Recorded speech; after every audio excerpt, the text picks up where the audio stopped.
Good evening, YouTubes. It's the weekend. Yay! Hope you all had a reasonable week. We are here again. It is Friday. I have got a few things on the go tonight. Let me show you what we're up to. Let's go to this. And let's go to this. So we have, as you can see, the Aussie train is up and running, DCC. We've got a mystery box over there to open up. And as you can see over there, emptiness. Didn't get started on the motel area yet. A few things popped up this week. But we'll get there, we'll get there. I had to just clear things away. But thankfully we've got the shelving, so no more excuses. Although you've not seen the other room. Now, Jersey Bill's been doing a spreadsheet for all my locos and freight, and he decided that there was no such thing as a Bachmann, whatever that is, but it's a Bachmann Spectrum. They did make one, although possibly not in this country. It was maybe shipped over from down under. Shipped up from down under. So, they're not seedy people. It sounds like your hotelian that you're talking about. Anyway, I see all the usual people in the chat. I'm going to get some trains running, and then we will get into that box over there. Okay. Right, first up then, we have the lovely Ozmobile. Now, some people, well, some rude people thought it was ugly. It's just different. I kind of see this as a cross between a British train and a North American train, because the back end looks very North American, but the front is certainly a little British, you know. Anyway, that is now DCC with LEDs, running nice. And I did find that missing pipe that went along the truck side, and I glued the brake cylinder back on. So it is complete again. So it's all good. And of course, James, the guy that sent it to me, felt really bad, but it wasn't his fault. It had just been mashed up in transit. It's all fine now.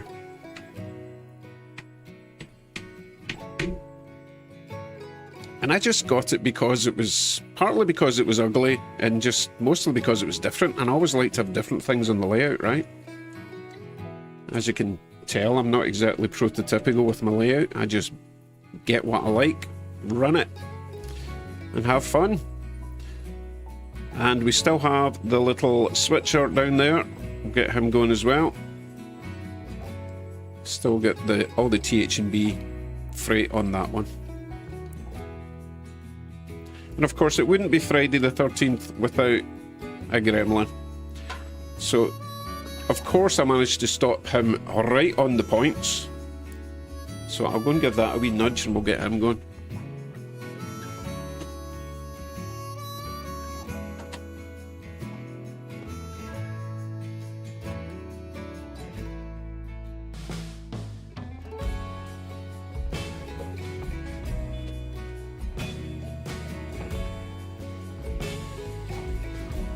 There he goes, all good now. But hey, only just starting, we've got the first gremlin up here, but it is going to be one of those nights, because superstitious, you know. So there's my big mystery box. Let's see, before I open it, let's see if anyone can guess what new loco I got. I mean, it's not new, it's new to me, right? So you need to leave some guesses as to what it is. I don't think I've left any clues as to what's in that box. It was a bit of an impulse buy. I buy it now on eBay and I thought, I think I'll have that. Actually, no, it wasn't a buy it now. It was an auction. I put in my highest bid 4 days before and I just left it. I didn't even visit it until I found out if I'd won or lost, and I won. So we'll see that shortly.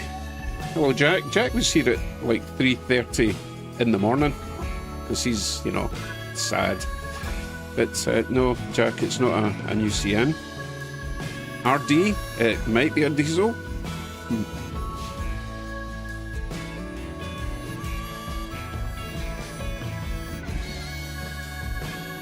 AWR, you need a few CP rail or CN containers for the train. I didn't want to make it too big because no doubt I'll be swapping out the trains tonight anyway. And it's actually an ore train. Well, it's an ore hauler in Australia. That's what it was built for. So it should actually have ore cars on it.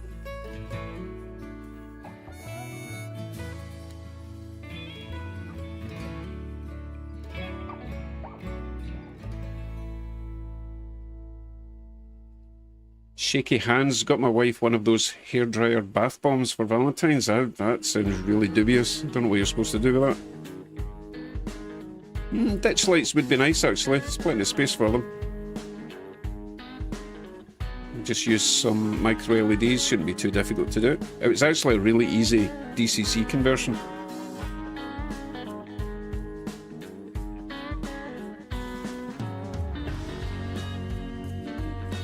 And as always, let me know if the music is too loud.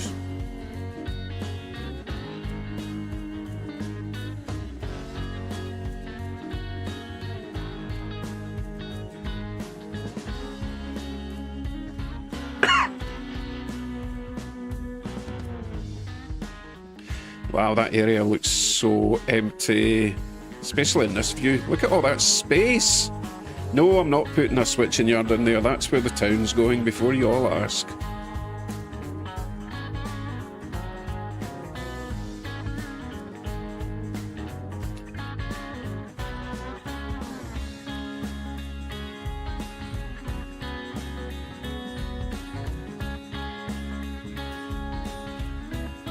Choo-choo, a tornado took out the whole town. The whole town's gone. Right, once this train passes, I'm going to get this box over. Not had many guesses as to what's inside it yet.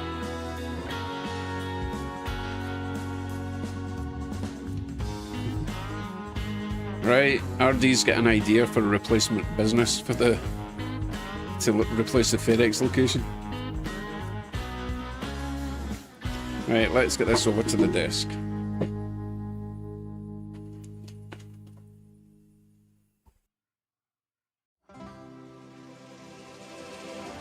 That was a reasonable guess with the heritage unit, but no, that's not what it is.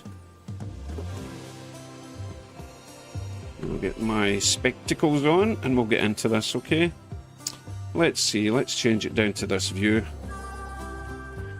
I'll get into this. Oh, it's not an HO bullet train, but that would be awesome. It could be trains, James, could be. Not an ST40. I don't think anyone's going to guess, to be honest. But then, there's so many possibilities out there, right?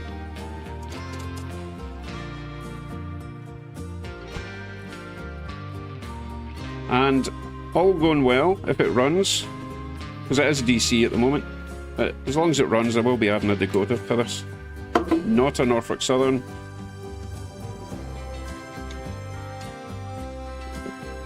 Aha. Still don't know. Another excellent eBay seller. As soon as I paid for it, it was shipped out that day, and I got it the next day, so really good. Really nice packaging.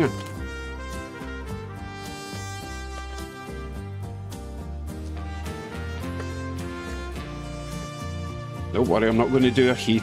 As soon as I get into this, you'll see it. You ready? Oh, clues, clues. I do like it when... Oh, look, more clues. We're almost there. No one going to put in a last minute guess, no? Okay, Jason, how did you know it was an ACL? How did you know? Seriously, Jason, how did you know? Yes, it is, and that is the yellow box.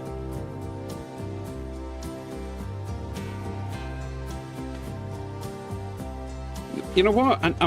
How did he know? How did Jason know it was an ACL? Surely that wasn't just a crazy guess. Psychic? Don't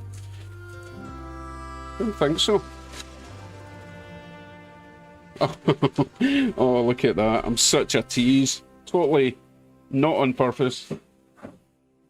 We still don't know. I tell you what, some of the nicest packaging I've had from eBay. Oh, Ian said knew it was ACL because the box had something written on the inside. Did it? Oh, so it does. Wow. Well spotted, I didn't see that. Take heed where you ramble, or too soon you will. But which ACL? Which ACL? Way up on the hillside. Almost there. Almost there. Well, at least I think they are. Ready, ready, ready. Really met in the springtime. Ready. There. David, thank you very much for your purchase. Nice diesel. Enjoy. Ray. Oh, that's really nice. So this was $40. Well, $41. Considering it was an auction, I think I did okay. And it did say it was new.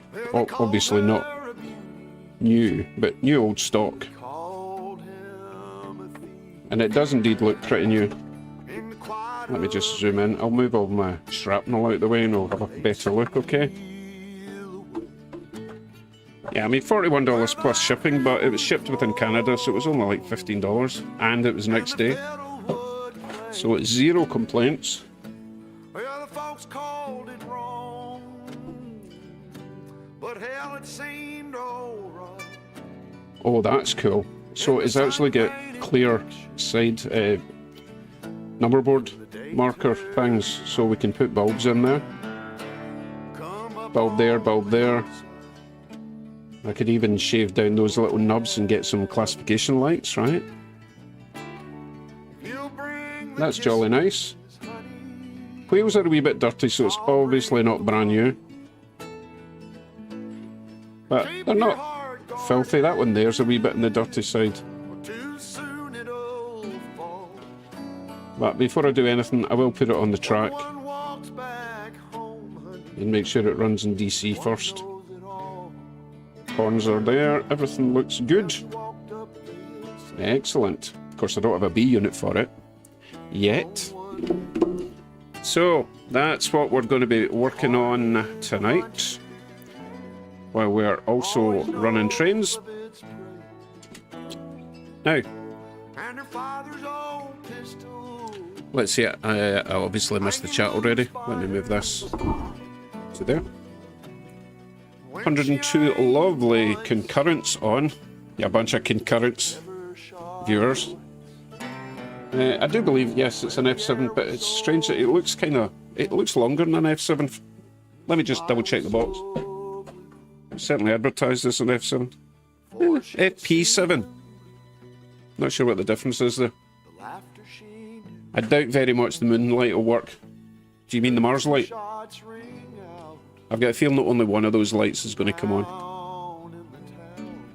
FP7 RD says, yeah, freight passenger. Right, okay, gotcha. So, I do need to grab the DC locos off, or at least temporarily remove them from the track. Because I don't like running DC. I don't like running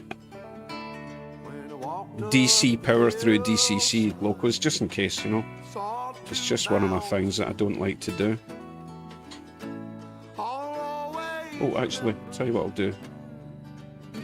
We'll take this one round the inside, and then I'll remove it, and then we'll have the whole inside track to test this on DC power.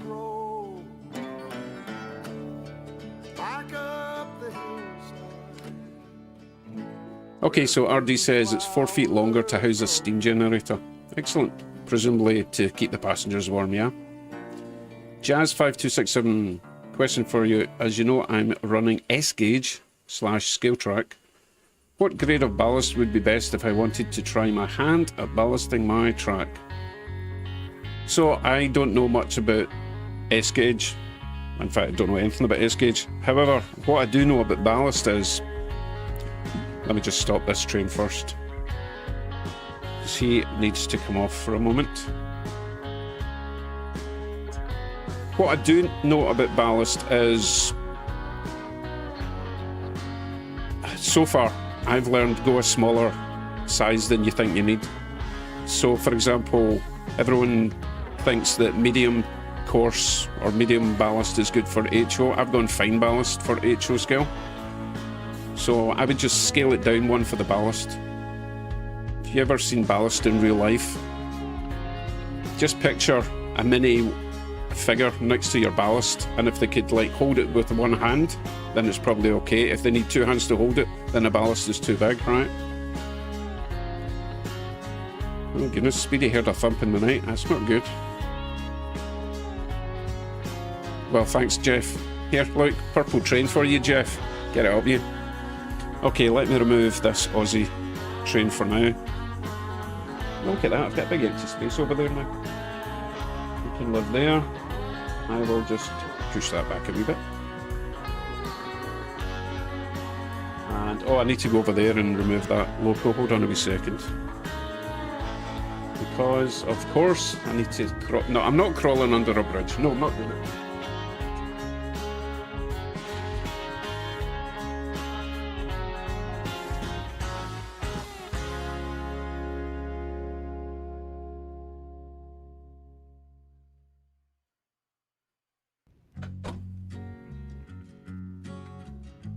Right, switching over to DC power. Liberace Express. Not this one. This one's a wee bit small.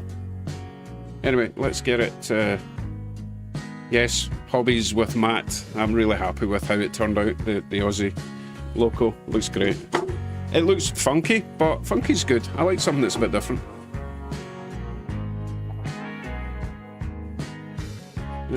Blah blah blah. Craig Lang. Yeah. I wouldn't be telling everyone that you just got a Viagra commercial, Dara, because it is very specific to the user, the adverts that you get. Right, let me get this on the track.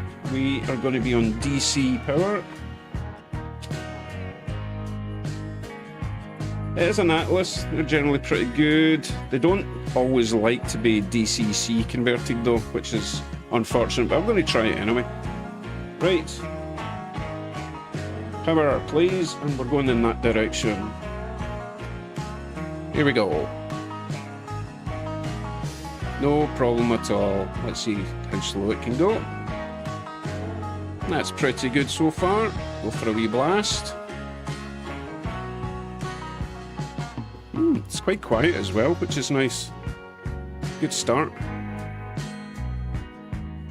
But yeah, it's as much as it was sold as new, it's definitely not new. But that's okay, it saves me having to run it in, right?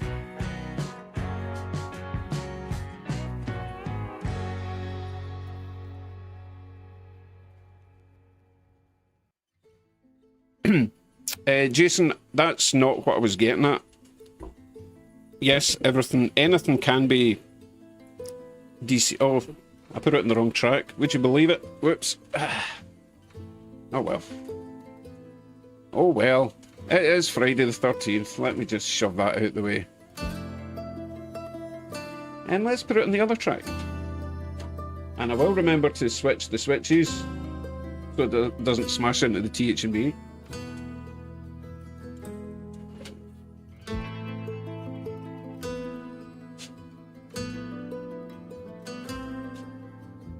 I'm amazed it didn't actually ram that off the track, because they don't generally like to be pushed.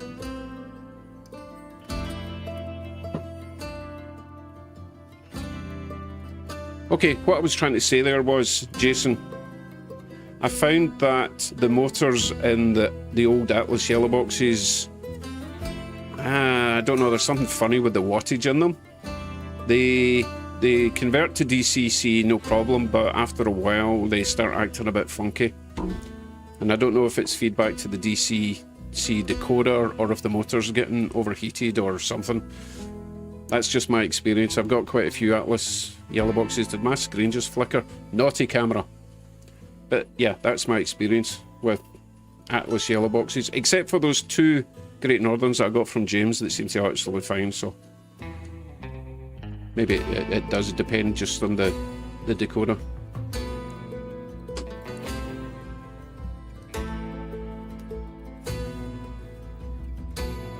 Ian, yes, this loco does weigh quite a lot.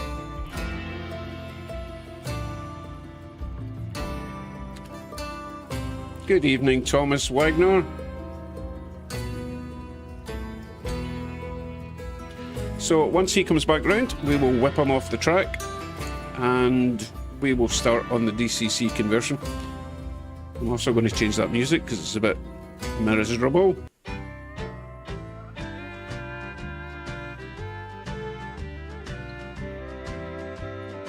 So, question is, do we put the same locos back on now, or do we immediately change out to different locos while we don't have anything on those tracks anyway?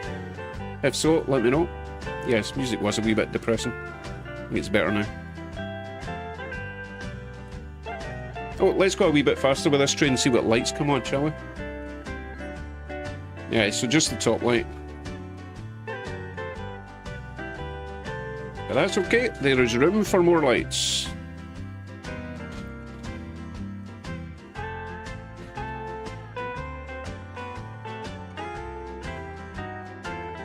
Okay, Paul wants me to change locos.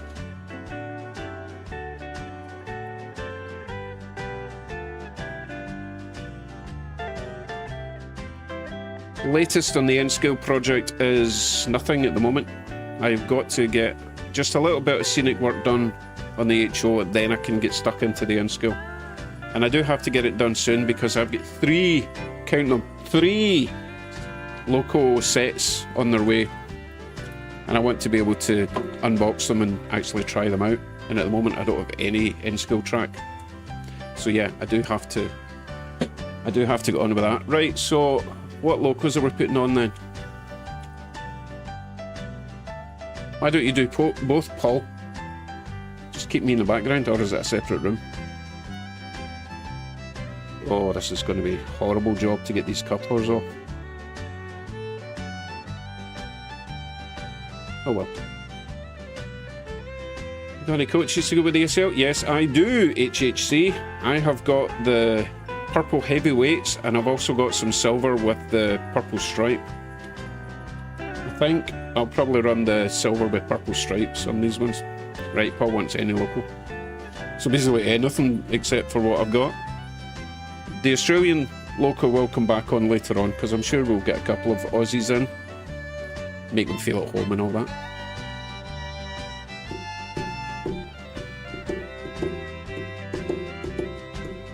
Okay, how about the 0220, the articulated? The what now? You're just making stuff up to annoy me, aren't you?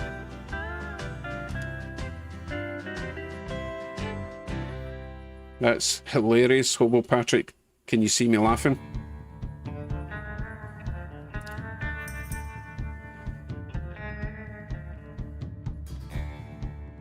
It is nice, isn't it? I'm really pleased with that one. Because you do take a chance on eBay. And yeah, I need to give him a nice little feedback comment, I think.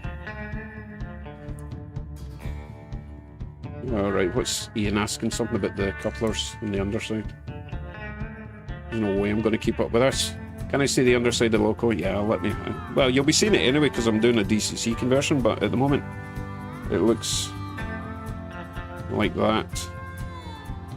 So the couplers are going to be a bit of a pain because they've got those kind of pins that keep them in. But that's okay, I can just use hopefully I can just use a whisker coupler. The problem is if the height is wrong. Hey, we'll jump off that bridge when we get to it, okay? Main thing is to get that DCC with lights. So I'm thinking Mars light on the top, headlight down there, and if possible a couple of number board lights, although there's no numbers on them, so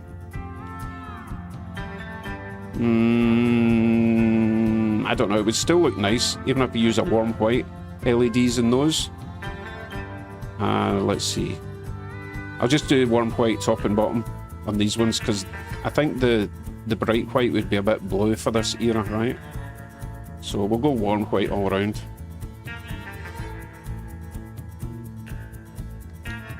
Ian, that's exactly what I do. Don't worry, we'll get to that, we'll get to that. So let's get another local one for the container cars. What we throw on then?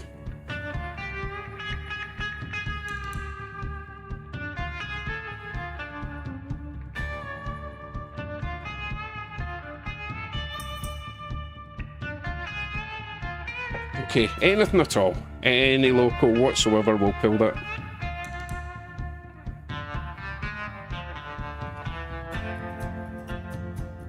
I'm going to put micro LEDs, Daniel, because I found that with some of the FPs, especially if there's a lot of weight on the chassis, there's not actually room for the full-size LEDs, you know, the 3mm.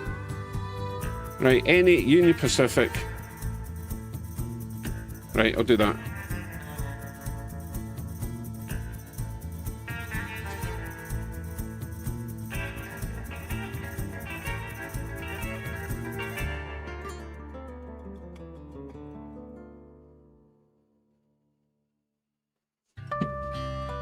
Just keep it easy for now. We'll throw in this little effing unit.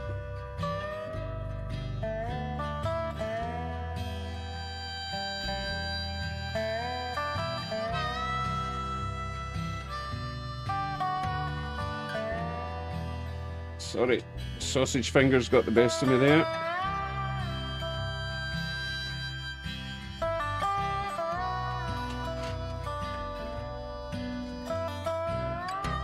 Oh, for goodness sake.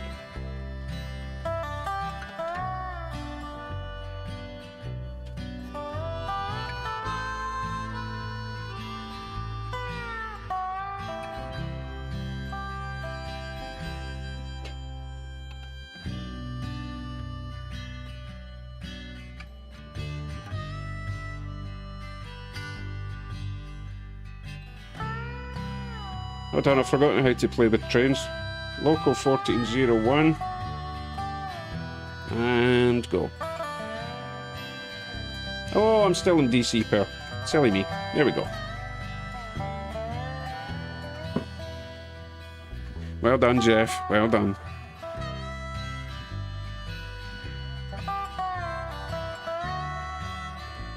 And I'll just put the TH&B back on for the inside, alright?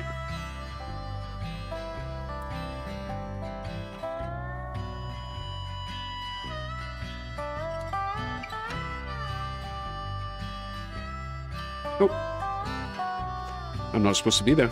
There we go.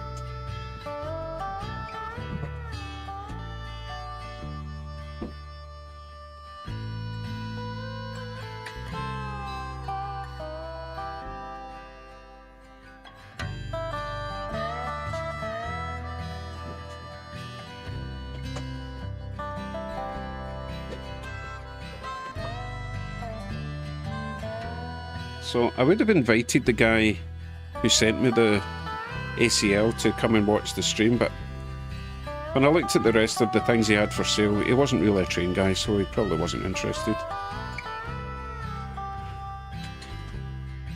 Okay, that's, you know what, they're the best people to buy trains from, are people that just picked them up randomly, or they were given them and they didn't know what they were worth.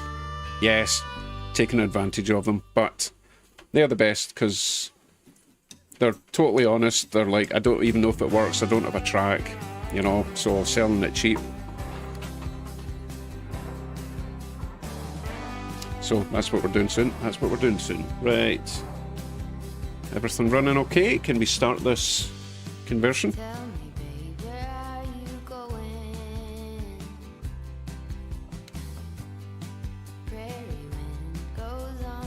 I still didn't get feedback from this music. Is it loud enough? Is it too loud? It's got to be a nice balance.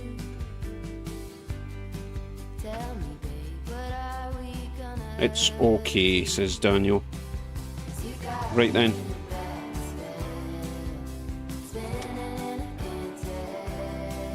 Music's good. Right, let's begin this then. So,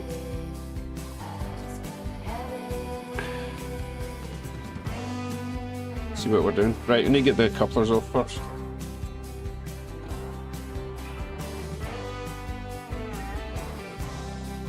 So this one's weird because it's got this metal. Feels like metal attached to the chassis going round the coupler. That is really strange. I think we need to remove that pin first, slide it out, and then, because I don't think that bar there is going to come off. I think that's attached to the chassis. This one going across. Hold on, mic noise, mic noise. Try it there. Okay. I'm thinking a pair of pliers for this.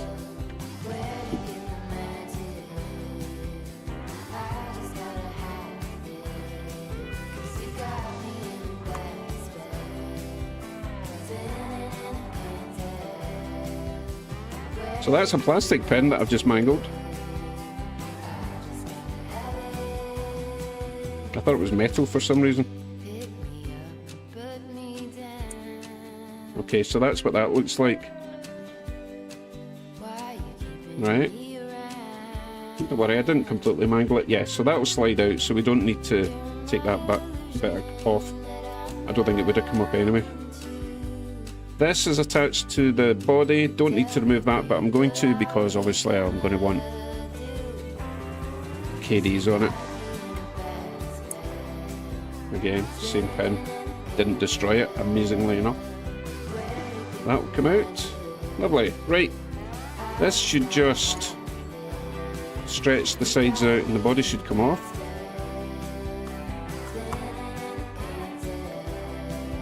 See what's happening at the back, because it does hook in there, I think.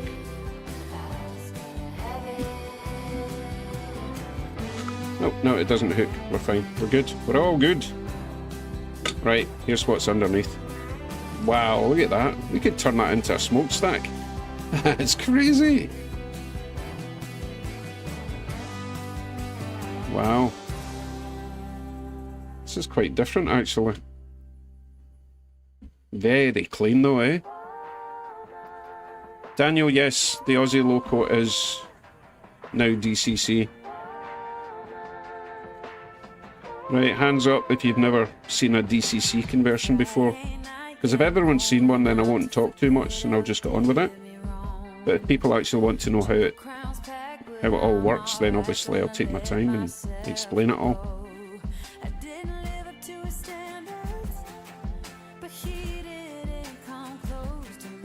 Hidden cannon. Yeah, the wee lens opens up at the front and goes pew!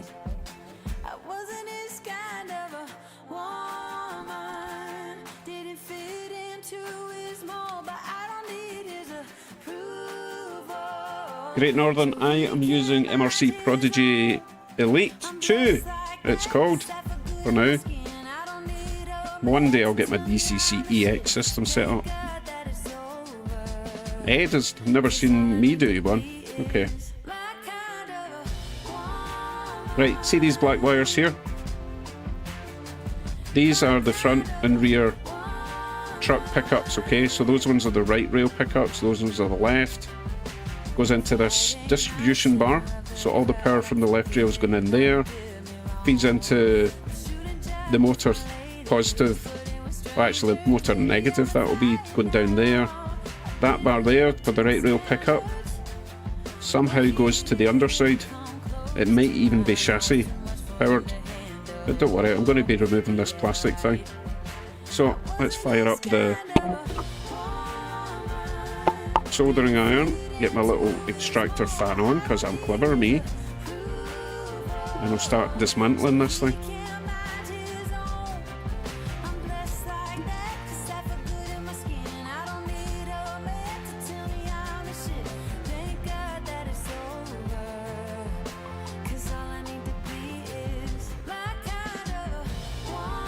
You guys can keep an eye on the trains, I'll keep an eye on the chat while I'm doing this.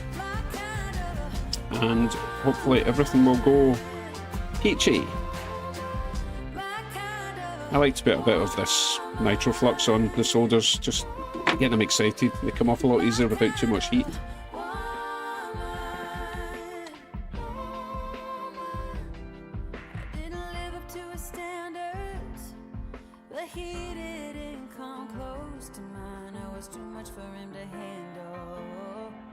Well, of course he couldn't handle me, because he's a Yeah. All right. Boom. So that's the front and rear pickups removed. These two wires are just going to the headlight. Not going to be using that. Incandescent bulb, I'm presuming. Well, that's not going to come out unless I remove this cannon. I'll put that somewhere safe. That is definitely going to come in handy. That could go in the ACL, right? When I melted. Right, so that's us desoldered. Let's remove this distribution strip.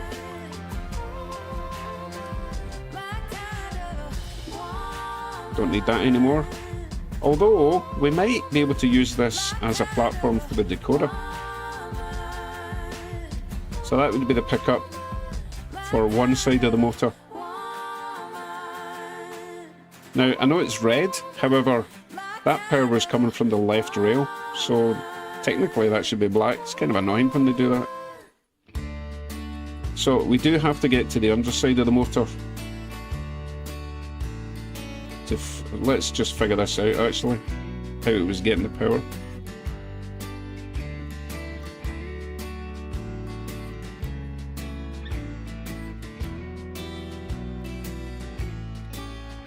Okay, what I'm thinking is the underside of the motor is touching the frame. Oh, I remember. It's actually picking the other side of the motor power up from that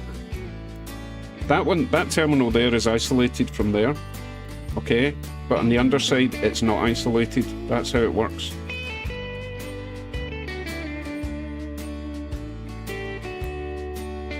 I can't remember how this comes out. It doesn't look like it's screwed in. Oh, it's screwed in. There's a big screw there.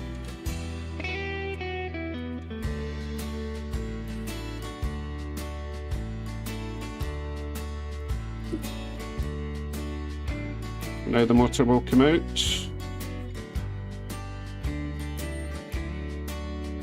Right, you see how that terminal there is touching the metal? This is a metal shell, right?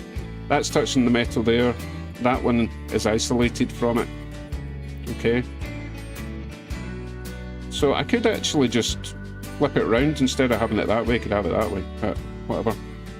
So I'm trying to remember how I did this before, because I've done one of these Atlas conversions where I isolated it.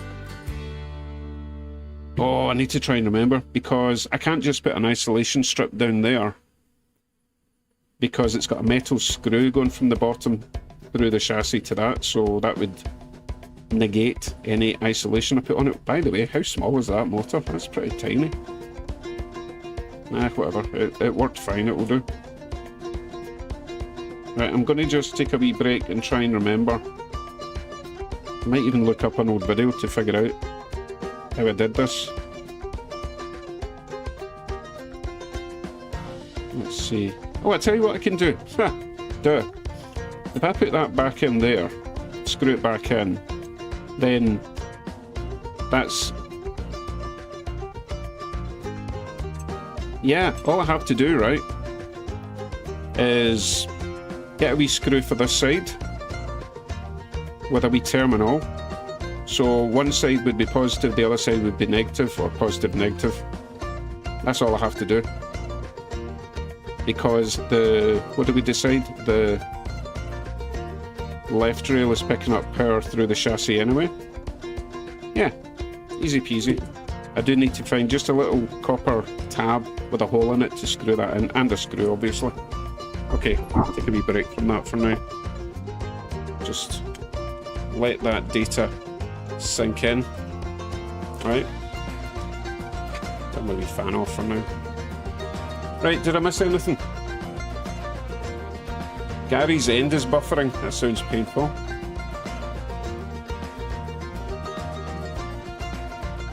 Oh, Jeff, the new soldering iron is so good. So good, I love it. And it's got an automatic cooldown. When you put it back in its holder, it cools down to 100. As soon as you lift it up, it heats up again, so you're not just wasting power, it's not burning out your tips. Very good. Oh, and it's the It's the cartridge style, so you just pull that out and put in a different one. You don't have to unscrew anything. It's brilliant. I did a whole video on it. You've probably seen it by now. Okay.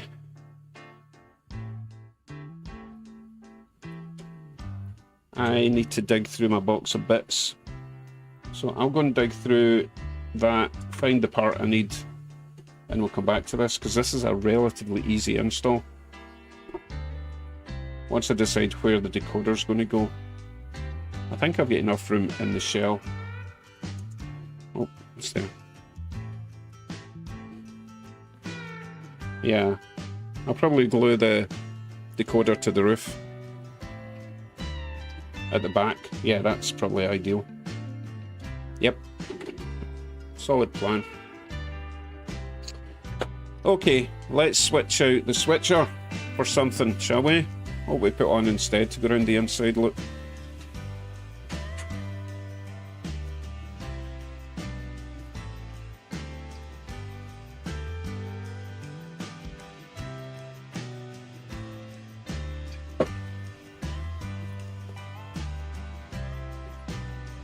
Rio Grande, says Speedy. Rio Grande. A small Rio Grande. What have I got? Small Rio Grande. Oh, Ian wants an RDC receptor. That would mean I would need to remove all my freight, unfortunately. Oh, it wouldn't take that long, I suppose.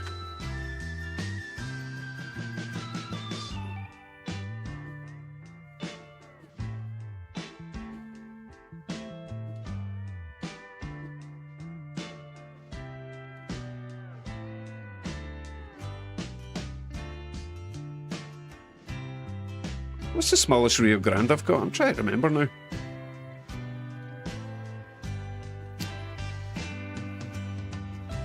I need to go and look at it. Hold on. Everything's in this room now. I'm not used to having all my trains in one room. Normally I have to go through there. Right, let me go and find it, okay?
Right, my Rio Grandes are mostly F units, PAs, and I've got one SD40T-2, and of course I've got the Heritage unit. But these guys are really nice. We could just have an F night. We could do...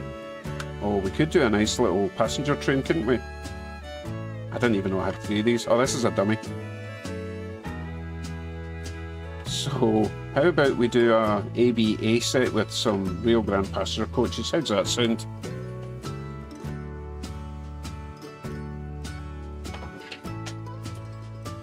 Do I even wait for a reply? We'll just do it. Oh, let me get the TH and B back in a box, okay?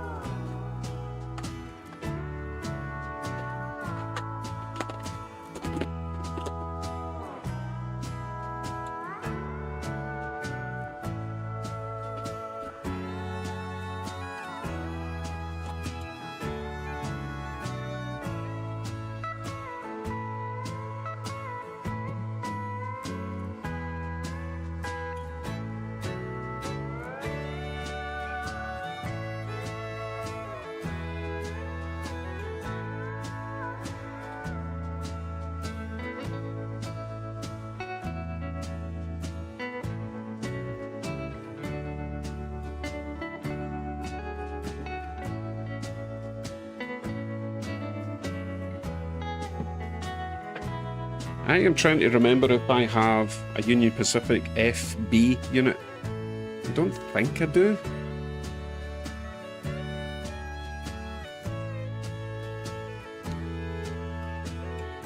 Choo choo! No, I don't have a doodlebug yet, but we'll see. There's a train show in a couple of weeks. I'm maybe try and pick one up if it's not too ridiculous.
Oh, this is the pesky Rio Grande that I never put a number on, isn't it?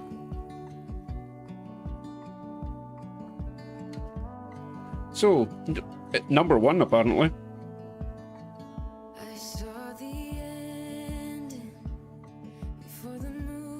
Okay, who have I missed? Anything important?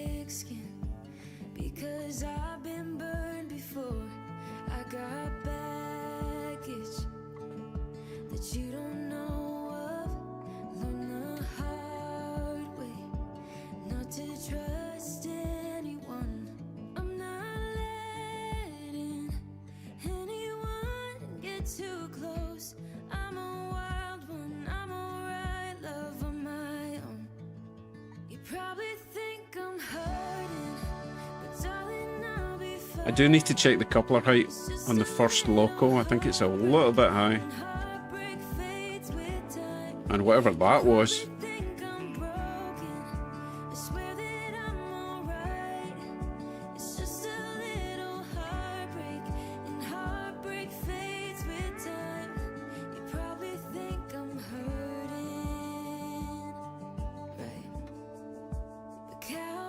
You know what, that Union Pacific hauling the container cars just doesn't look right, does it?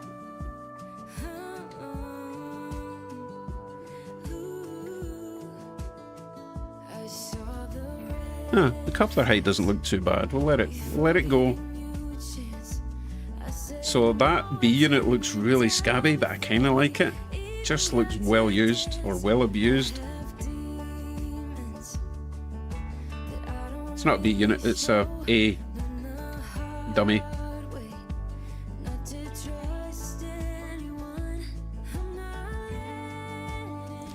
Yeah, Lynn, let's swap out the...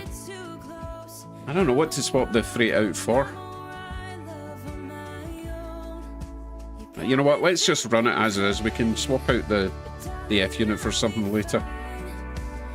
I do want to go on with this decoder install.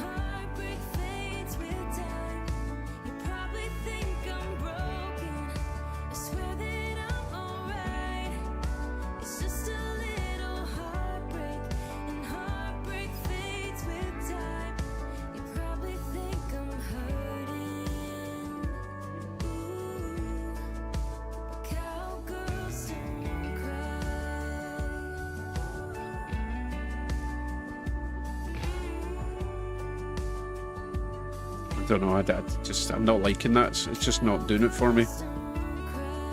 One more lap and we'll swap out that F unit for something else. Maybe even just put on the Heritage unit, right?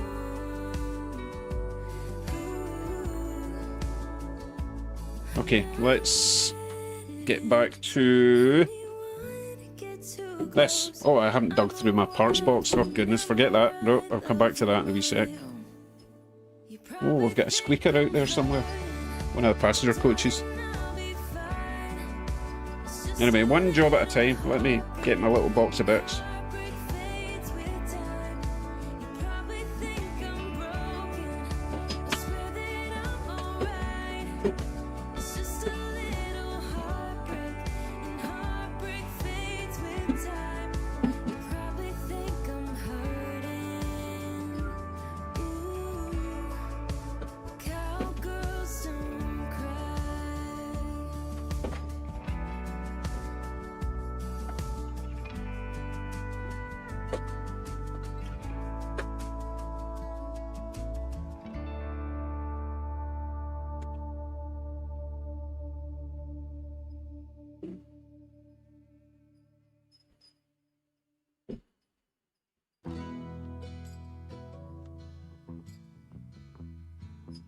We have a coupler uncoupling situation.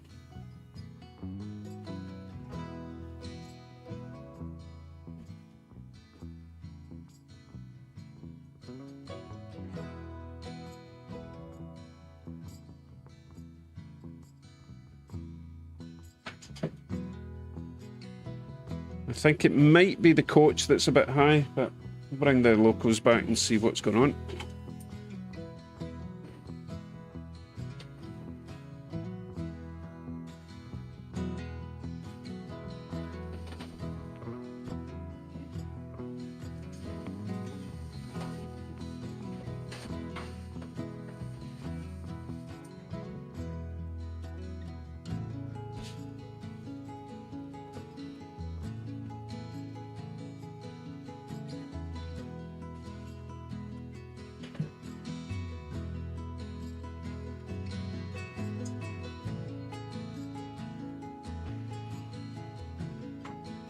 Yeah, it's the first coach is too high.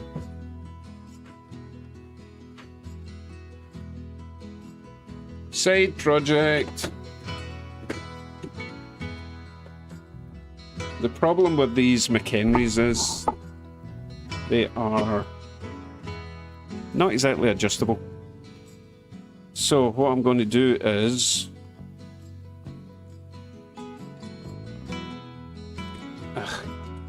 you see how that's a sort of undershank? I really need just a straight one. I don't think I've got any just straight ones. Let me go and get my wee box of bits and see. Another wee box of bits.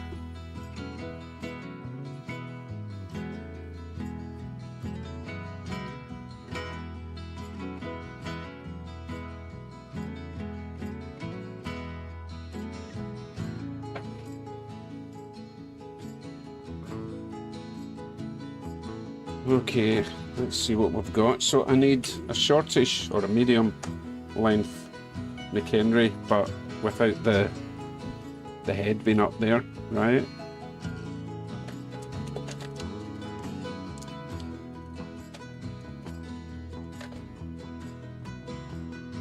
They are all pointing up the way. So annoying.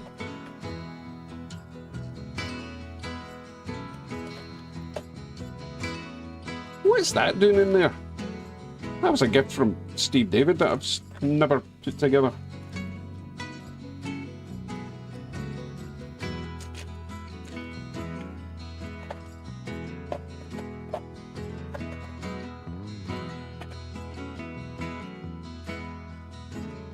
Yeah, so they are all the same. They're all kind of undershank jobs. So my only option really is to bend it down. But I need to do a sort of S bend. So maybe bend it there. And then bend it back up at the end. Carefully. Oh, it's really hard to snap these, Jim. Trust me.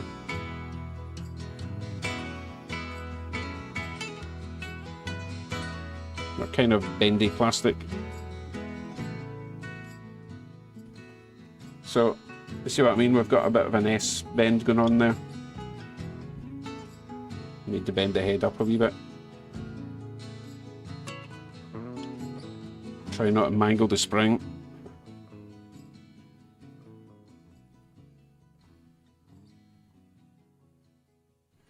Right, let's see how that looks. That's probably all it needs. We'll give it a shot.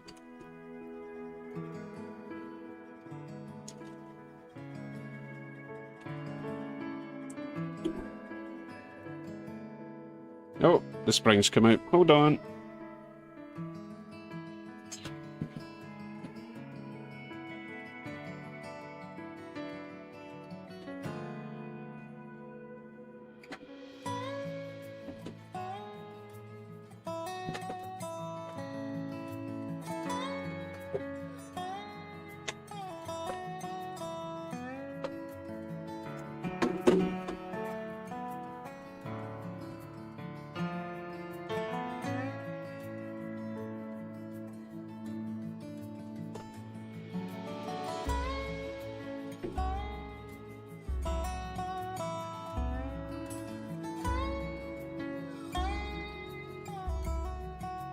I know I say it every time, but get yourself one of these tools.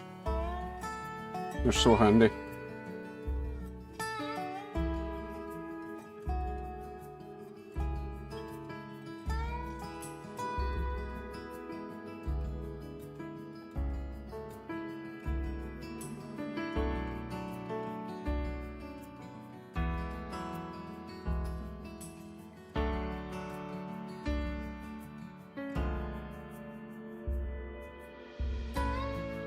And it's gone.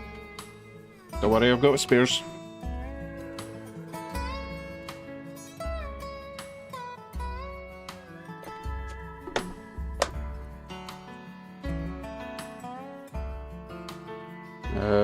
Not in that box though.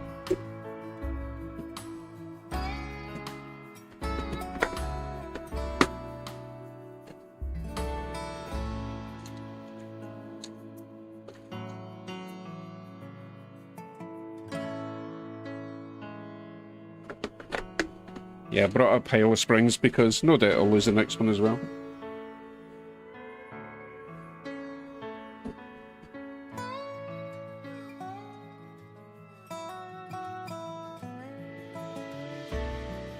God, you even see what's happening here.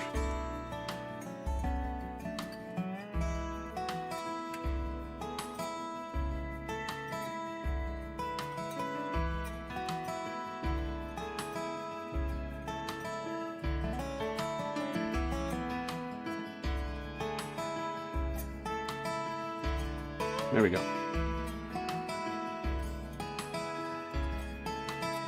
Right, this time be more careful.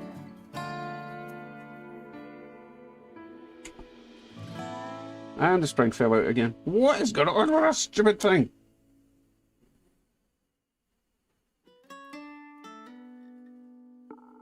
Tell you what we'll do, which I keep meaning to do, is put a bit of super glue on one end. Just one end though. And that will stop it from flying away every time.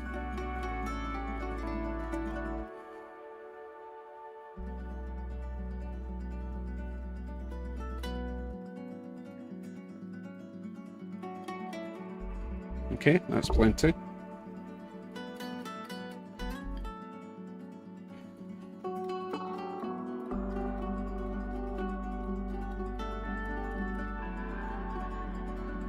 So even if it comes out the top end, it's not going to ping away because it's glued in at the bottom. But we'll let that sit for a wee second. I'll leave these springs here for now in case I need them. Use a KD coupler. Okay, RD Smarty Pants, how am I going to fit a KD coupler onto that, eh? There's a reason that McHenry are sought after, because they are the only ones that do the knuckle coupler for the truck mounted things.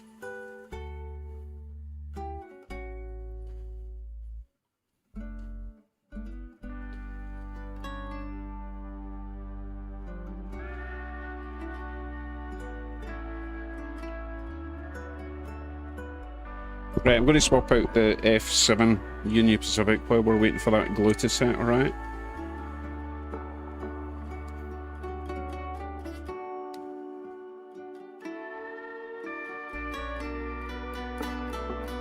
Well, yes, obviously bottom mounting the couplers is what you want to do, but that's not a 5-minute job. I've done that with a lot of my passenger coaches, but it does take a while because you've got to get them the right height and everything. Drill holes, tap threads, all that stuff.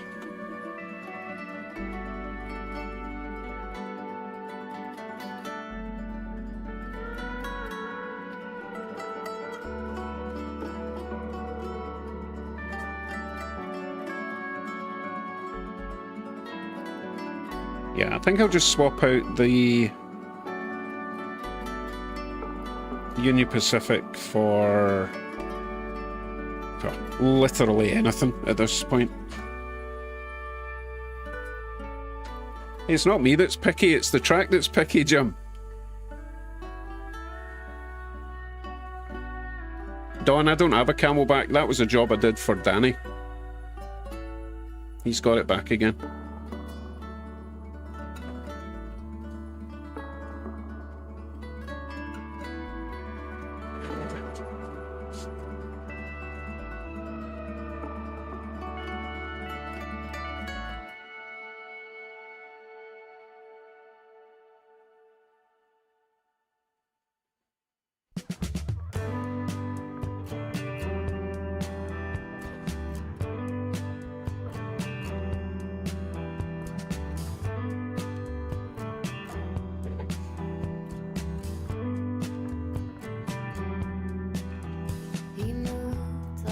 I don't want to spend too much time playing with trains actually. I want to get this decoder install done.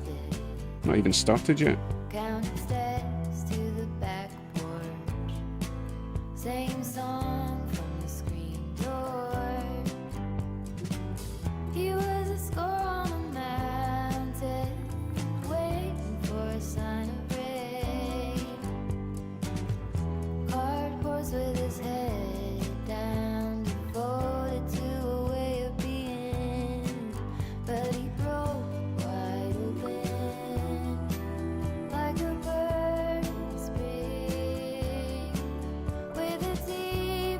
Okay, we've got a train running then.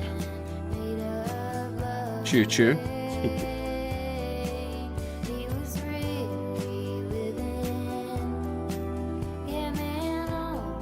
Right, the other one should be ready to be remantled as opposed to dismantled.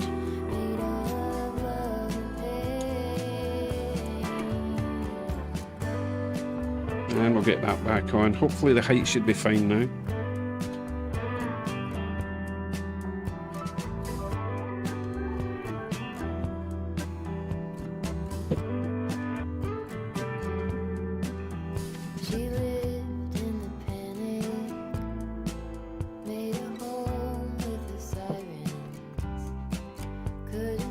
Yeah, that looks better. Red flag behind each door.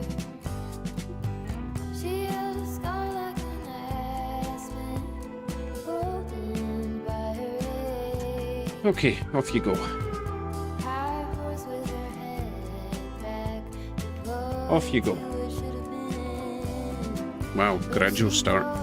Wide open, like a bird spreads, with a deep ocean, made of love and pain. She was really living, yeah, man, all the way, with a deep emotion, made of love and pain.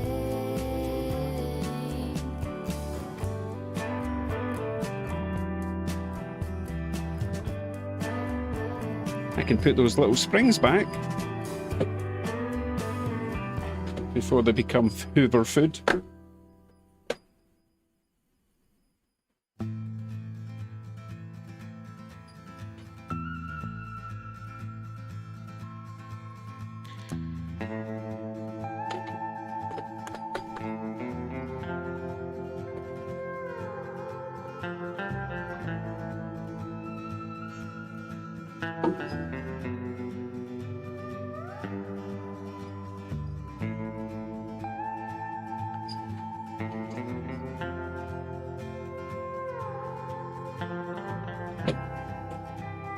Right, I still need to dig through and find a little connector tab.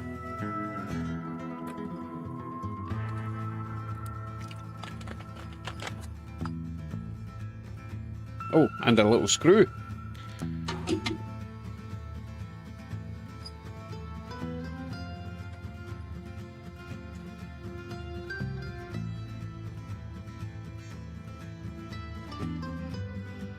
Oh, so many boxes to look through. I should know exactly where these things are by now.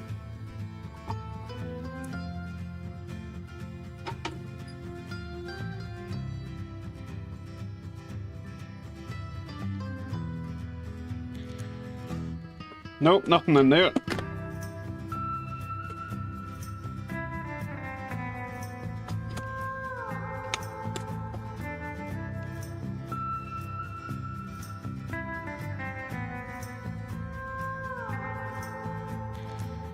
I could cut one of these down.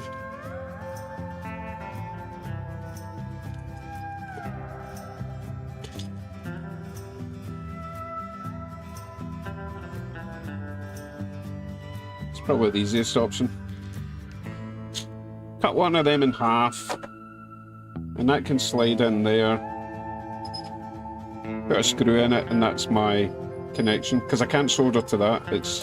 It's too much metal. The heat from the soldering iron will just dissipate it through that, but I can solder onto that blob there. Right, we'll do that. We'll cut that in half. And then I need to find a little screw for this. Let's see what we've got. Hold on. Do we have a runaway train? Or is that... Wow, that Rio Grande's picking up speed, eh?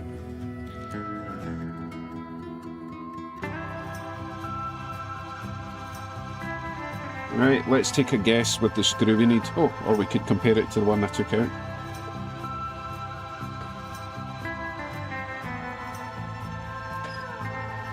Which I've lost.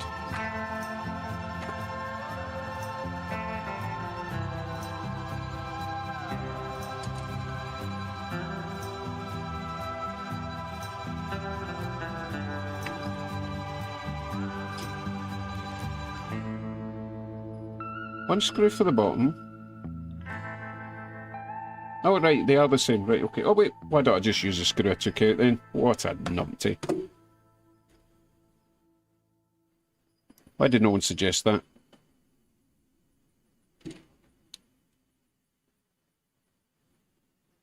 So that's going to go in there. Cut this one down. Yeah, that should work fine. Let me get my snaps.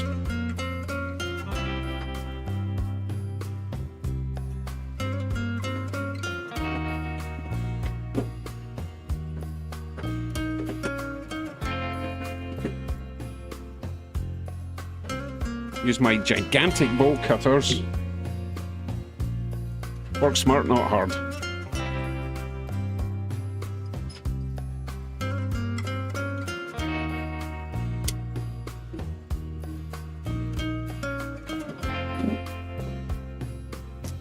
Alright, get a blob of solder on this.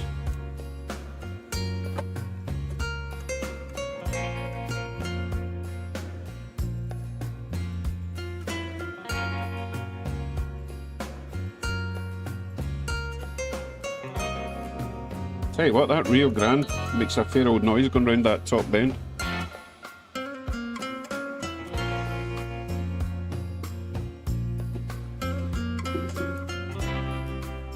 Yeah, the Shinkansen is pretty fast. I'm tempted when I build my N-scale track is to put some elevated curves on it.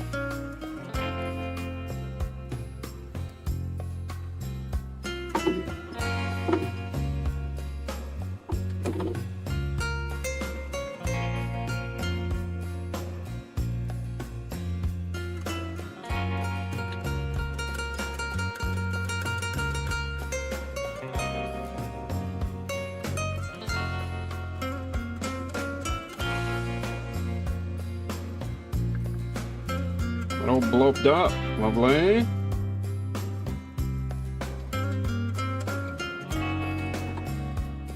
So I might as well put this back, put the screw back in the bottom, because that's important.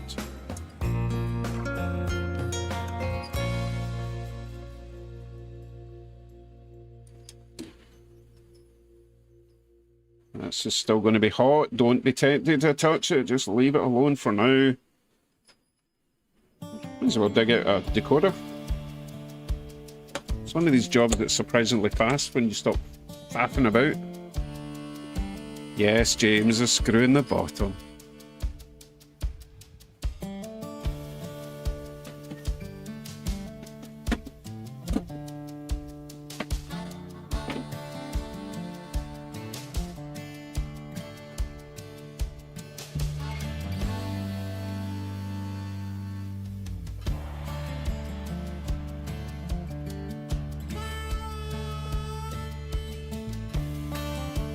Running a bit low on decoders. Let's see. Oh my goodness, I've only got 3 of them, my favourites left. I'm going to have to order some more of them. I've got a couple of those dodgy Backman jobs. I've got one T4 LED. And I've got a ESU lock pilot. So I'll get 5. Well, 4 once I use this one. Wait a minute, was that 6? 5? Ah, 5, 4 or 5.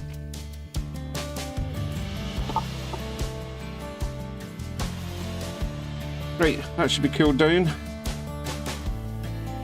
That will slide in there. Screw that down. So that's our positive or negative terminal. I guess we'll find out when I run wires to them and see which direction it goes. So I'm going to do that first. With the aid of one of these and a battery. And then we'll know which way to wire up the orange and grey wire. So remember I said that there's a big red thing there, which would imply that's positive. I guarantee when I put the red to this and the black to that, it's going to go backwards, i.e. that way.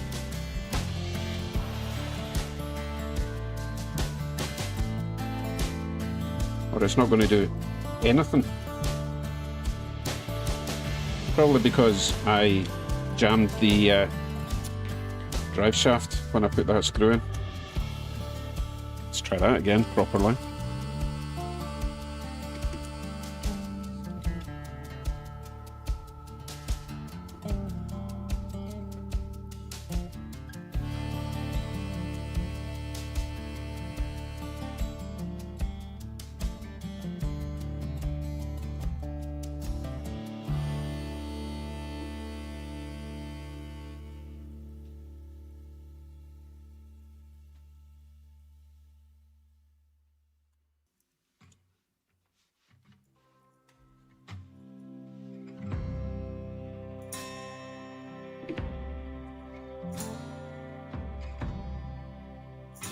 driveline is important, Speedy.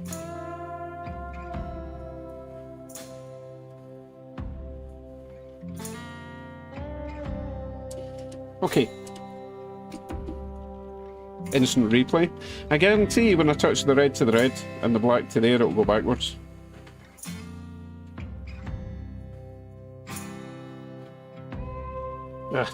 Just...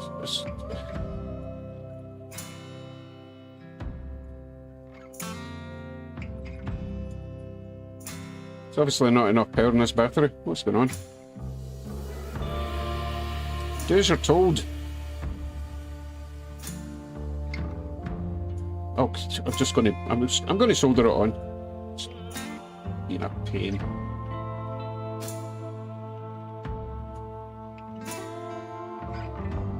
It's just temporary. Don't panic.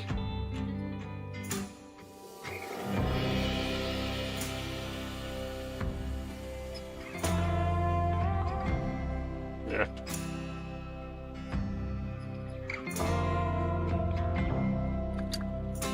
Look, you're making me look like a fool. Okay, it went backwards. You see that? It went backwards. Ow! That got really hot. Oh, because I had soldered it, remember?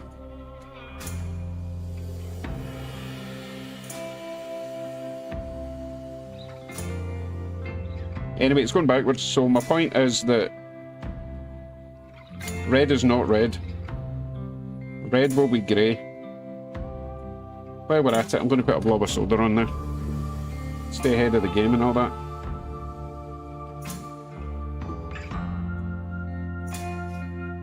Audrey Mason, welcome.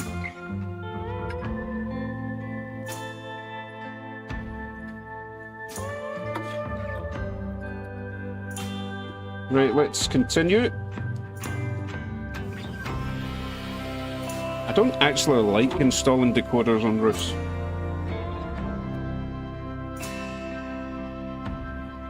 I wonder if we could just use this little platform, just rip out the metal tabs. Oh, or just magically let them fall away. So that can go down there. You can feed the wire through there for that. Feed the wire through there for that. I think that's where it's at, right? Or was it up here? Oh, it was up there. Yeah, because that screw goes down there. What I'm going to do though is I'm going to make that hole bigger, because I only want to use this as a platform, right? Is that the right way around, or did it go the other way? Wait a minute, is that the front? Oh no! Could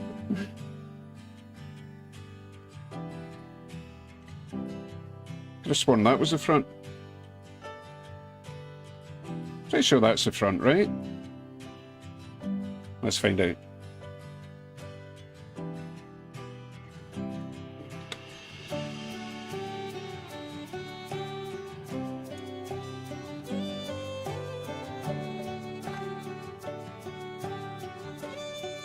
Right, so that middle clip would line up with there.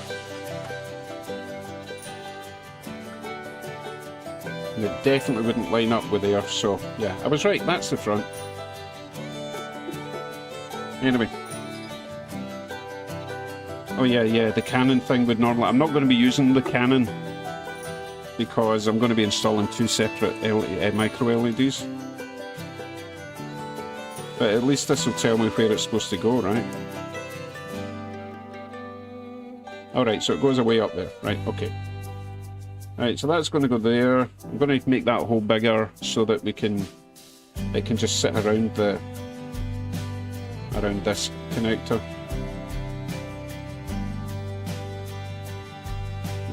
What will I use? What will I use?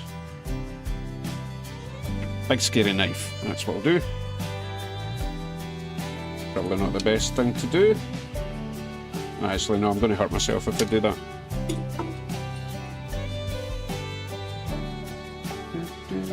Yeah, so anyway, that's going to go on that. We can mount the decoder up here, I suppose, or there. Probably there will be fine. Yeah, I'm making this job look really difficult, and it's actually super easy. hardest part is going to be getting all the lights installed up here.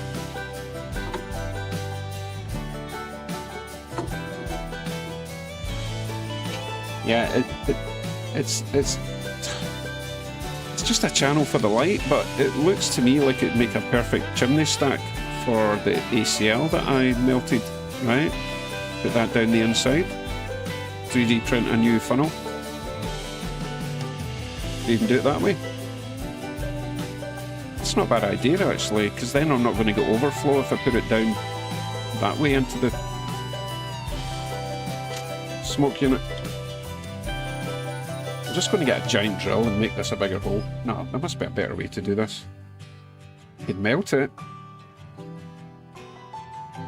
Big drill. Let's start with a big drill.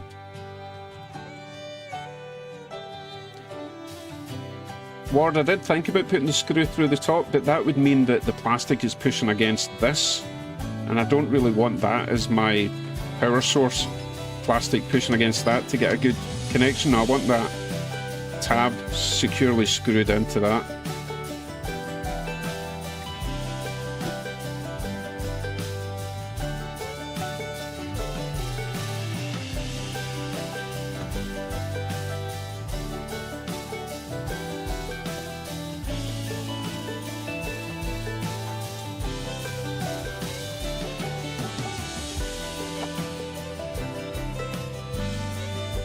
Oh, hold on, I've completely forgot I had a Dremel.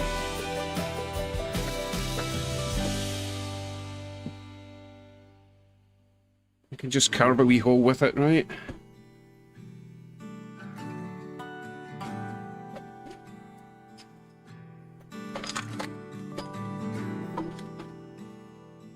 Let's use...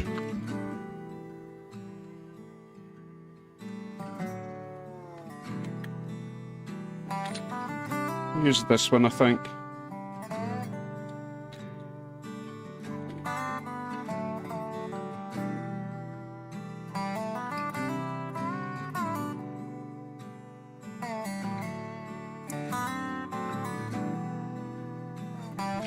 Righty-ho. And a drilling we go. Or a grinding.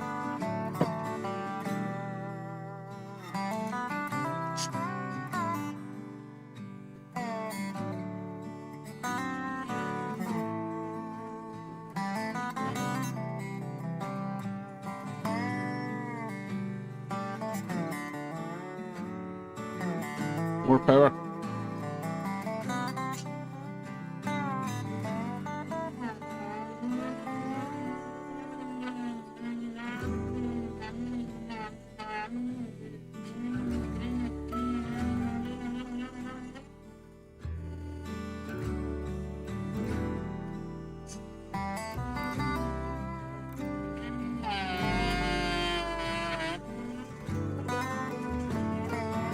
This plastic smells funny.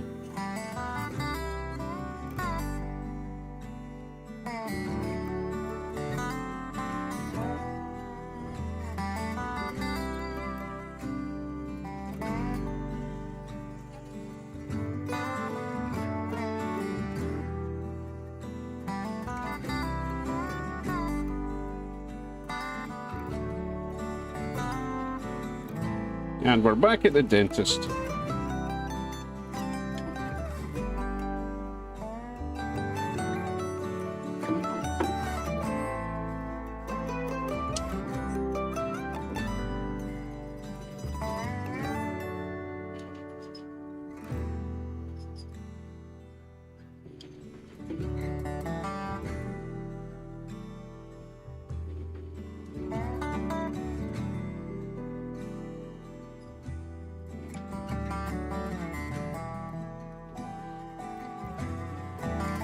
RD, it's not perfectly good. It wasn't fitting where I wanted it to fit. That's why it's getting cut. Don't worry, I'll show you. It will make sense. Okay.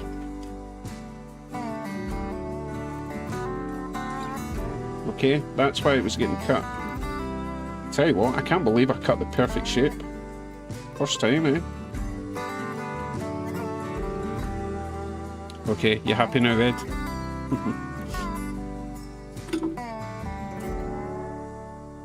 So there isn't really anything holding it down at the other side because it used to have the screw, but I wanted to keep the screw to hold down that little tab that I made. So I'll just use a bit of tape to hold the back down. That's the plan. And then we can get on with the actual install. Maybe change the trains before we do that.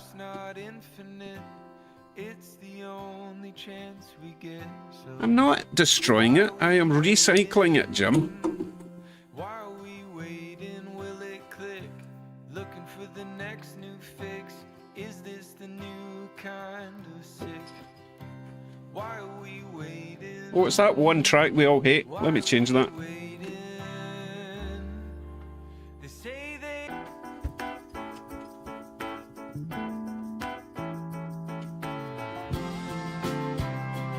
Oh, is this the fake Beatles again?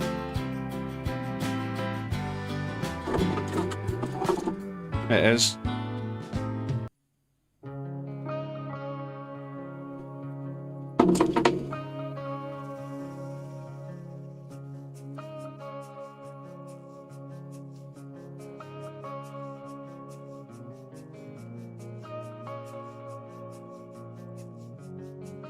Okay, now we've got a nice little platform to mount everything. Alright. Right. Need to fire up the glue gun. Decoder's going to go there. I think we'll have enough height for it.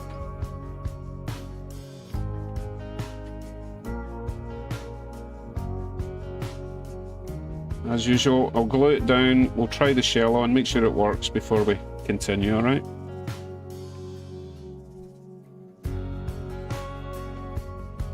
There's no reason for the decoder to short out.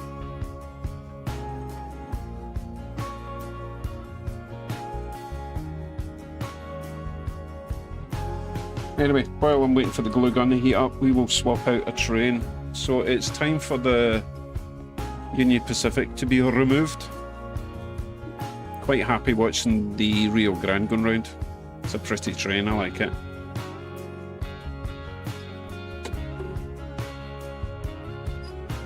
Steve, the retired geologist. Those FP7s were about $69 retail when they came out, thinking it was around 1989 or 90, but both numbers Atlas offered. It's about 4 inches longer, sorry, 4 feet longer than the F. Well, for $41, I'm pretty happy then. With inflation and all that, it's actually gone down. Very nice. Tell you what, even the shell is quite heavy. Happy, happy, happy.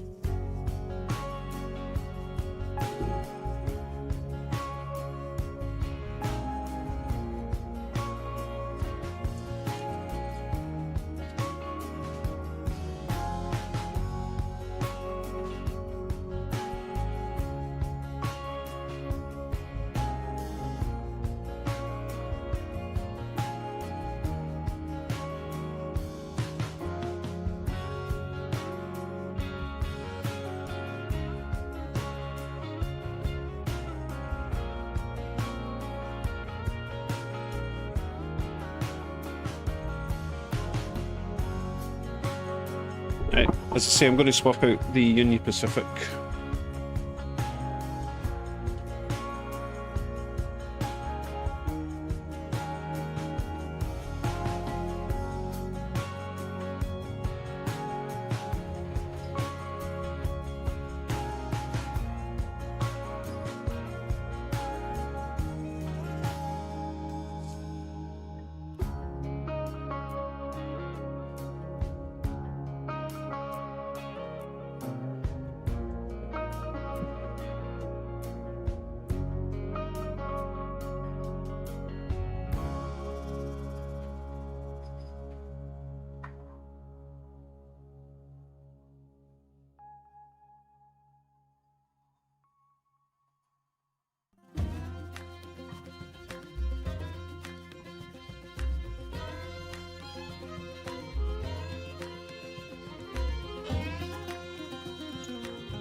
Did I forget to unpair these with the other? I did, didn't I? Oh boy. Let's see. 70s. Probably consist 70 I need to delete.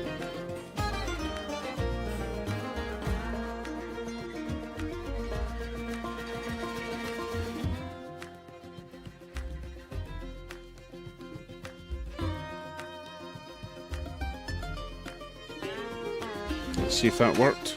Yeah. Okay.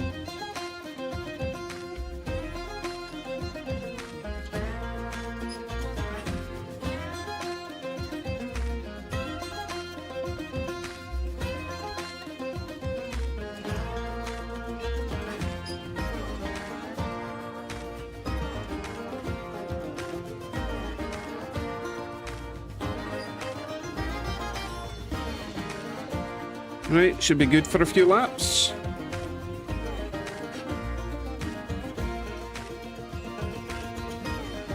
He's in a hurry. Just the camera, Ian. Probably not set the exposure to auto. This one might be okay. No, that's a bit flickery as well.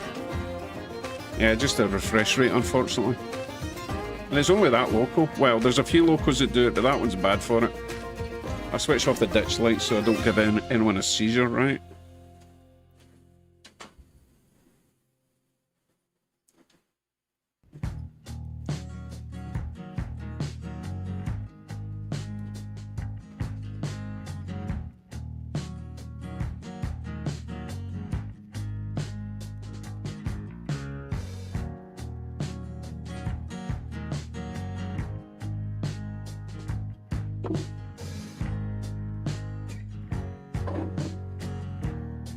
Right, the glue should be hot enough now.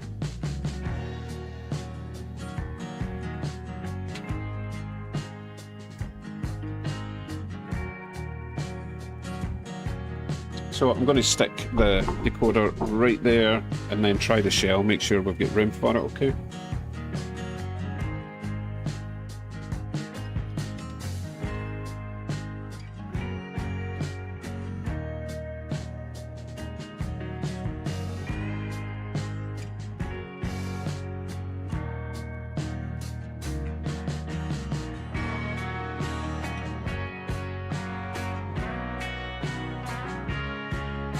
Just going to tuck these wires away for now.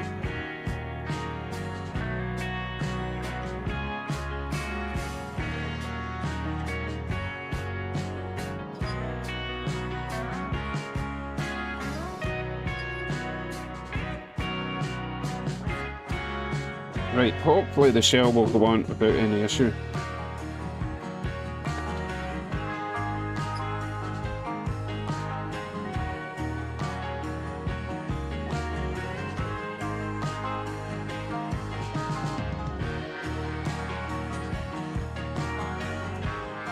The shell is not going on without an issue.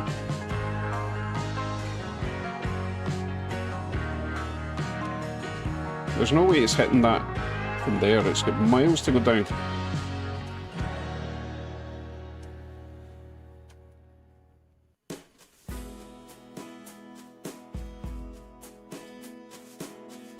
Ah, there we go. Okay, so that is clipping in there. It's clipping in there, so we've got enough height for the decoder to go there. No, the couplers aren't even on. Right. Front coupler's attached to the shell. Well, actually, front and back are attached to the shell. When they're on, that is. Okay, we can proceed. I can get this off again. It's a good sign that it's stiff, because it means it's not been messed with at all. Right, onward. So, left pickups, this one and this one, they get joined together, and there's plenty of wire to do that as well. This is great. This is really easy, this one.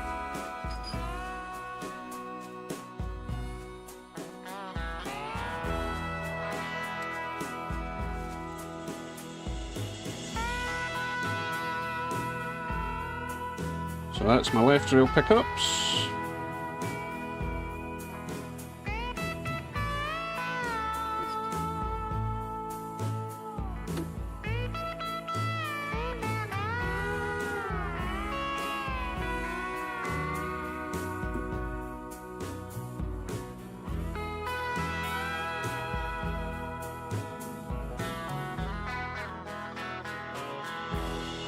And they're going to get joined to the black wire. This one here.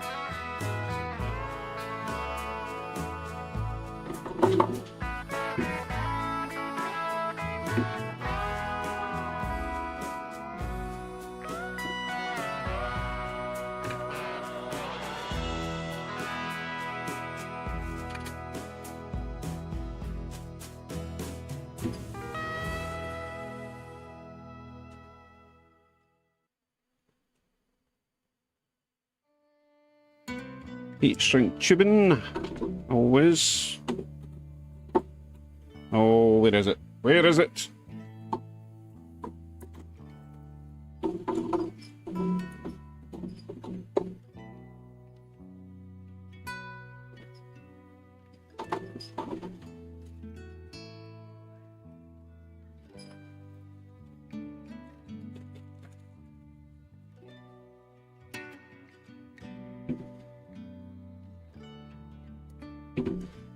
Don't worry, Joe. Don't worry, Joe. I was thinking of it. Oh, that's the wrong time. This one.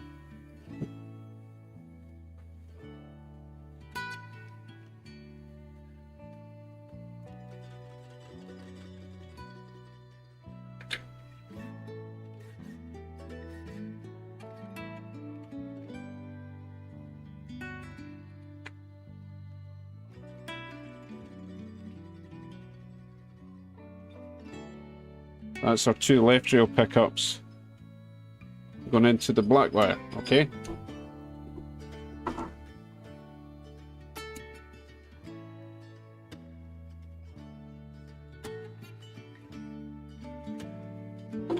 Nope, nope, you didn't see magic smoke. Nope, you're imagining things.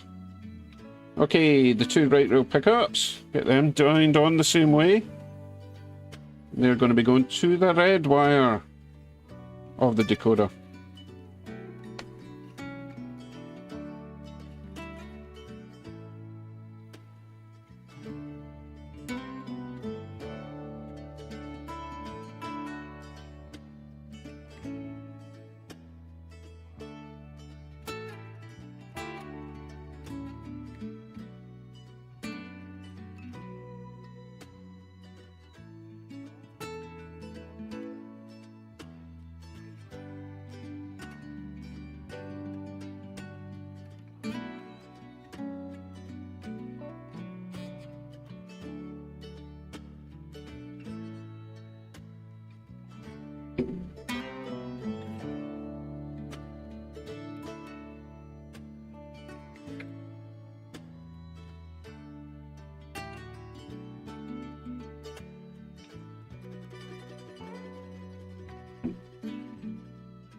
Heat shrink tubing.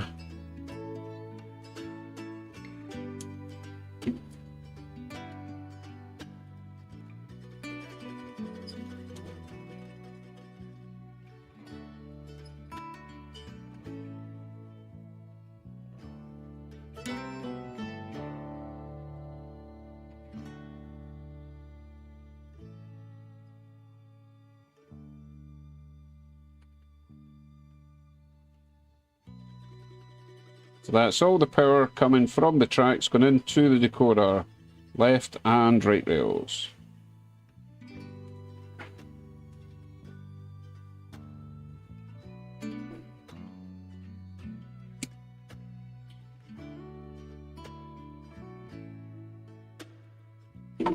Next up, orange and grey wires.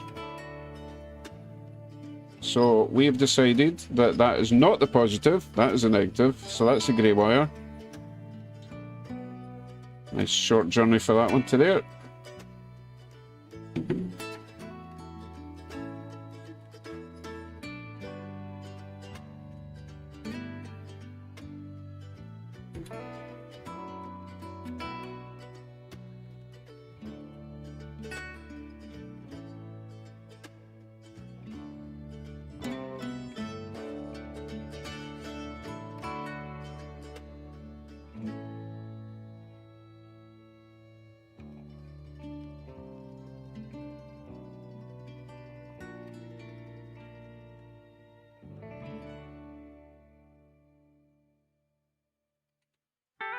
And finally, orange wire, even shorter journey going down there.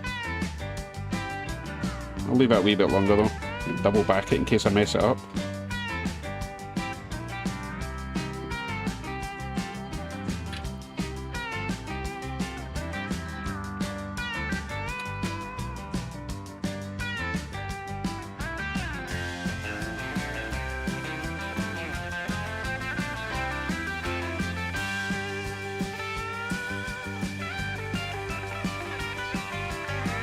There we go, one decoded locomotive. So we'll test it like that for now before we start with all the lights and tidying the wiring, okay?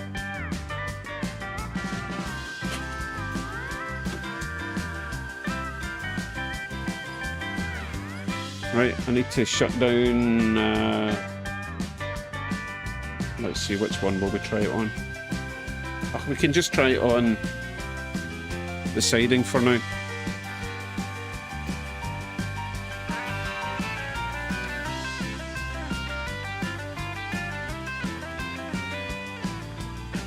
Right, let me just check the chat, see if I've missed anything important. Probably not. So this should be loco number 3, and forward.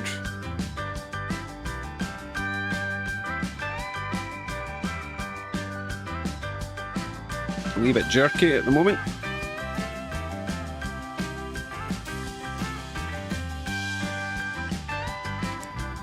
Once I mess about with the settings, it will get better. Trust me.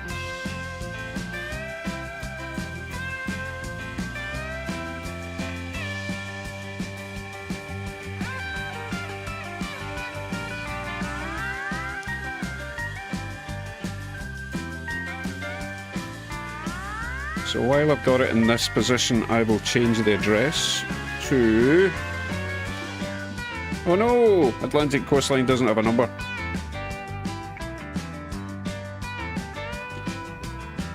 You guys can confirm that I'm not actually going mad. I'll have a look at the body and see if we can find a number.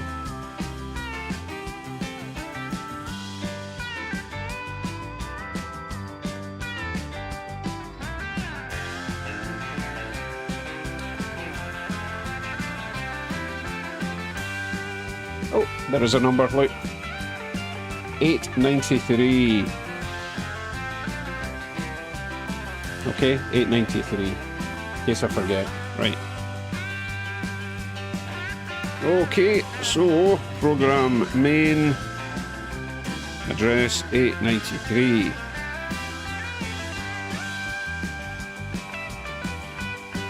Okay, local 893. And go. Hey, good stuff.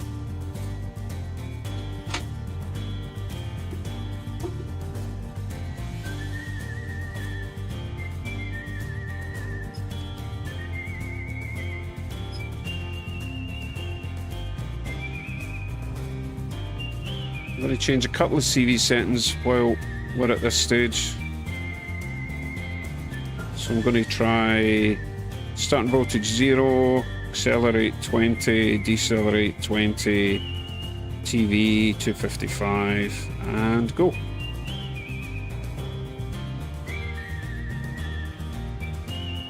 Right, you see how it's jerking like that? That just seems to be an Atlas thing. It does not like crawling. Bit more power and it's a bit better. That speed it's fine.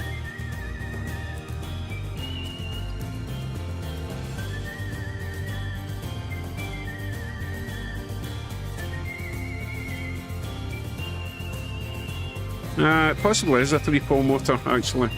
You did see it when it was out. It was quite old and basic looking.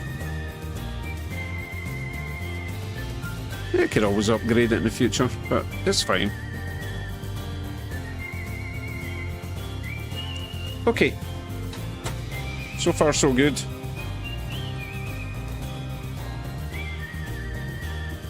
Let's have a look at the wiring before we start on the headlights, okay?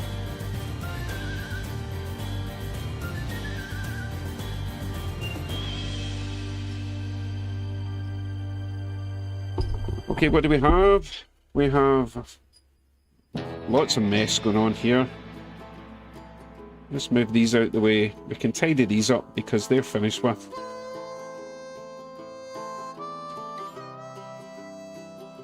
We'll get another bit of tape just to keep them all tidy and out the way.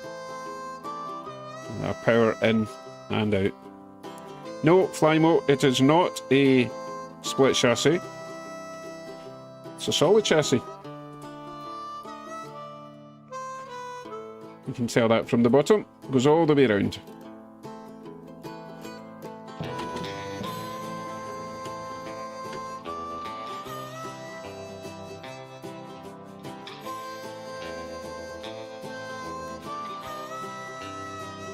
Okay, that leaves us with these wires. We are going to be using the blue, common positive, white, front, headlight negative, yellow, rear, headlight negative, so we're not really going to be using the yellow. There's not really anything at the back to add a light to. Nah. I won't cut it way too short in case we come up with a clever idea later down the road. So, leave enough room. That's still enough room to use it in the future. We will, however, be using two at the front, so make that one there is going to be the headlight, so that's going to be the white. Make that the Mars light. So we'll make that the green, okay? So we're not using the purple at the moment, although don't want to cut it too short because I do want to. Oh, I don't know. Should we try and do the number board lights even though there's no number? What do we think?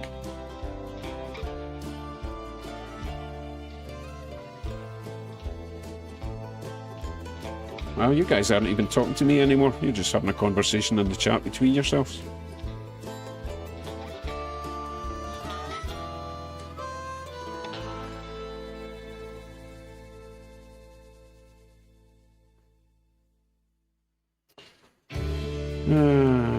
Thank you, Bill. This Bill says do it.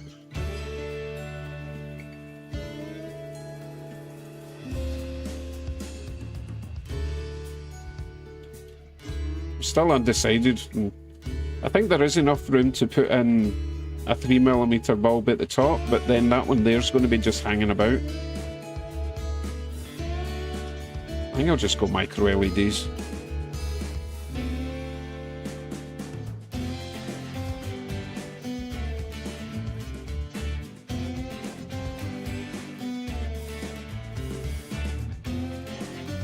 Hey, look, I don't mind doing them. It's going to take a bit longer to do all these lights, but if you guys want to sit about and wait for me to do them, that's fine. I'll just keep on taking breaks running trains.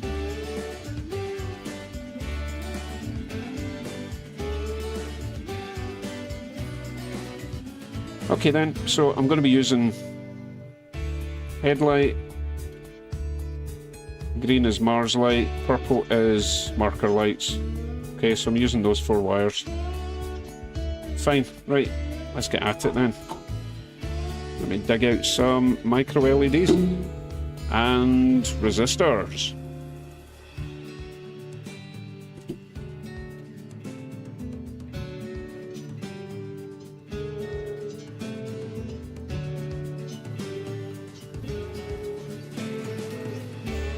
James is Jim is asking if I've got decal numbers.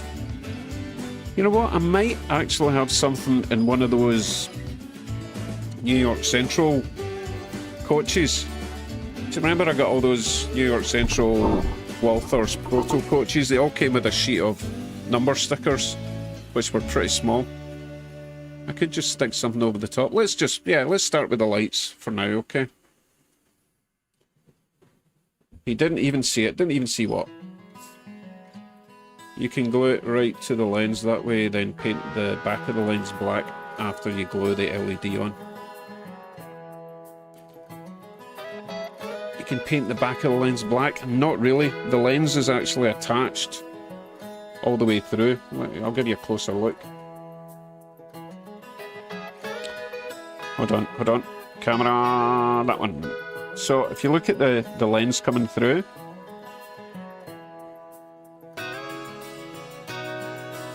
It goes all the way through to the back, and then I'm going to attach the LED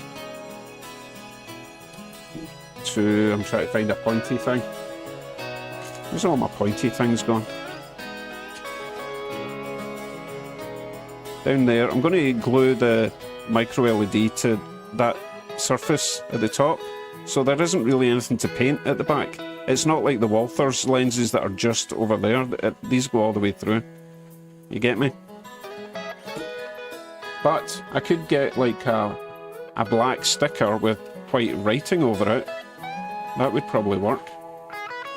And then there should be enough light to shine through the white of the sticker, is my thinking. Because you don't want these to be mega bright anyway, right?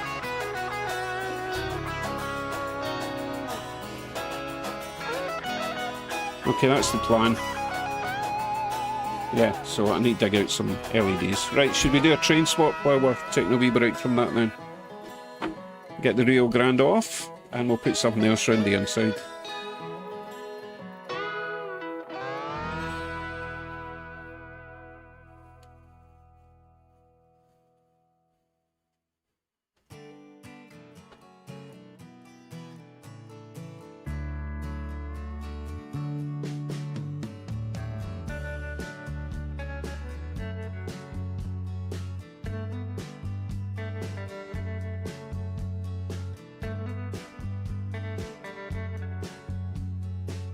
Yes, Jeff, I'm taking a wee break. Actually, I could do with a coffee, to be fair.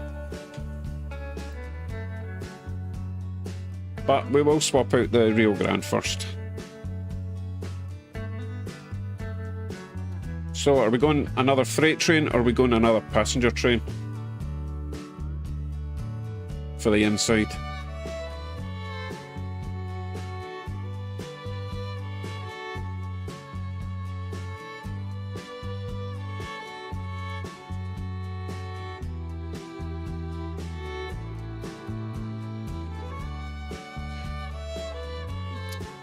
Ian, we can't do the ACL passenger train until we've got the ACL loco done, okay? Although it would be nice to have two of them at once. Oof.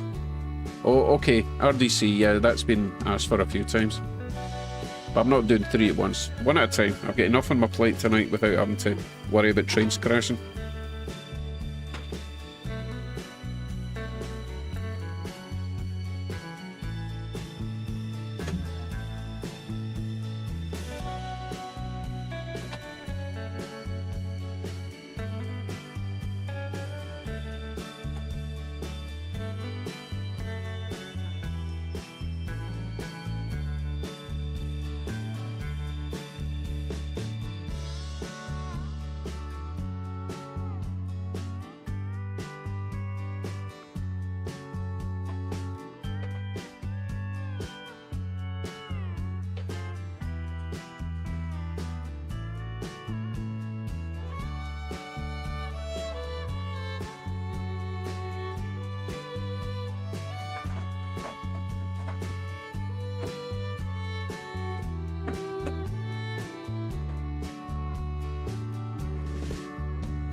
Righty-ho.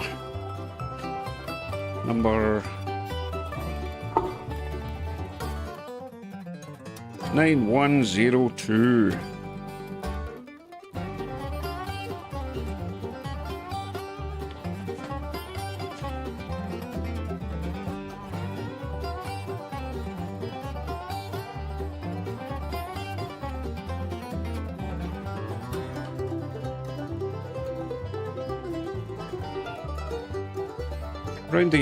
Round the inside, actually. I was going to say round the outside.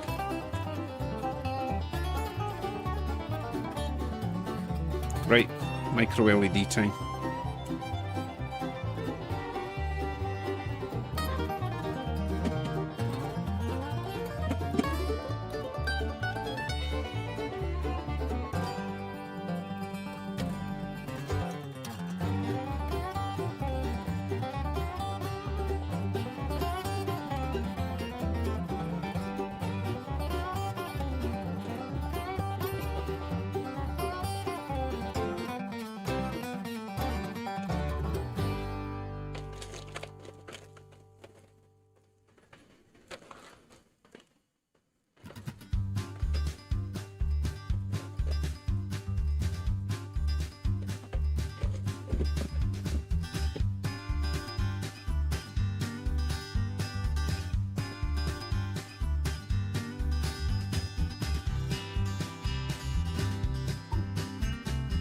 So, 4 of these little guys then.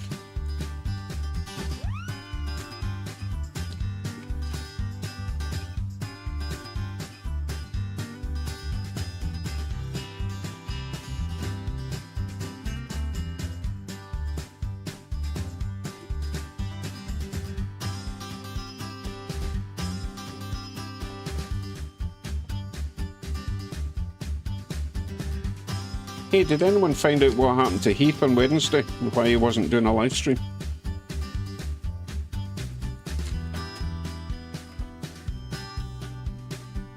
Yes, big deal. You missed the unboxing. Here it's here. So we're doing a decoder install.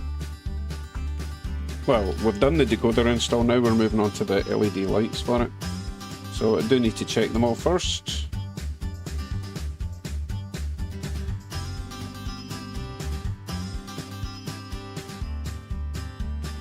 So either that's not working or the battery's dead.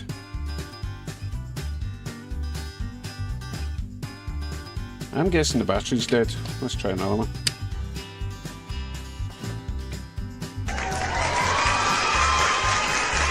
Hey Jeff, thank you very much. At UP Triple Track mainly NE super chatted $5 in honor of we breakers across the globe tonight.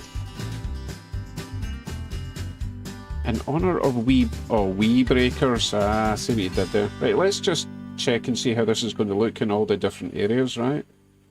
So that is going to be the Mars light. That's going to be the headlight there. And marker lights will be... Oh, this is tricky. Hold on. Roughly there. Right, so it's mega bright, but once we put a sticker on that, a black sticker with white writing, I think that'll actually turn out not too bad. Okay, so that's the plan. And as for that battery that's dead, that goes straight in the recycle / garbage. So we don't get confused with whether lights are working or not. Right, so we tested that one. Test the rest. Actually, yeah, that was the one we tested.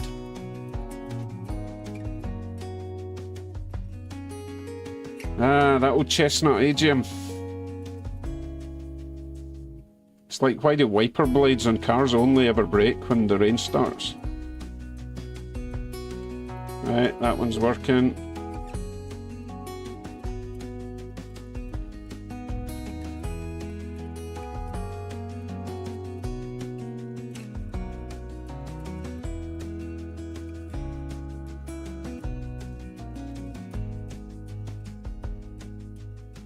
Working. And finally, oh, this one's actually been pre-twisted. I must have been trying this one for something else.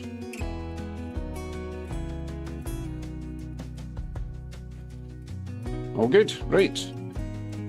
Oh, and a fifth one. Someone can't count. Keep that as a spare in case I break one, right? Right, I need to go and twist all of these. It just makes life easier if they're all twisted together like this.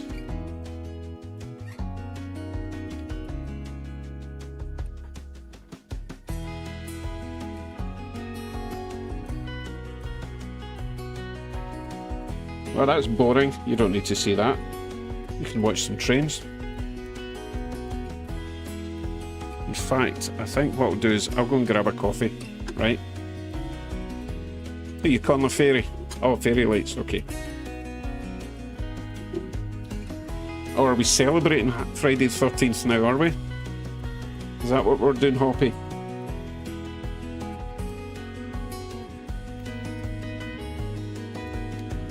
Yeah, be back in 5 minutes.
Copies acquired. We're back.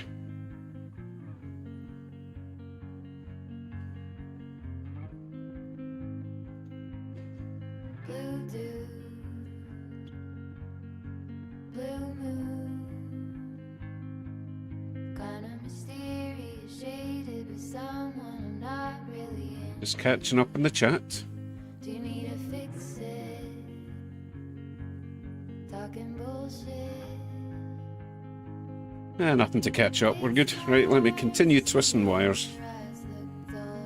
You know what? I'll stick this on auto switcher, Who's gonna save you? and I'll try and watch the chat while I'm twisting these pesky wires. Not blue. Oh, we just had a dump of snow as well, by the way.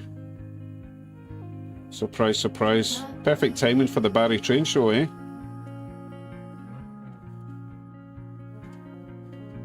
Blue dew, that blue, sort of witty and jaded, but let's not talk about you. Your coyote song on a rerun. Oh, I bumped that camera, didn't I? Nessie has moved. Are you hound dog tired singing all night long? Who's gonna save you? Oh my goodness, that area is so empty. Oh, alright, we'll get to that soon.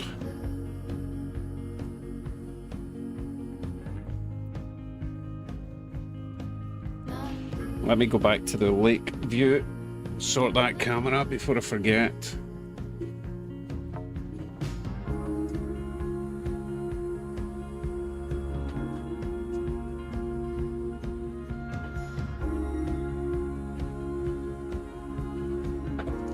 There we go.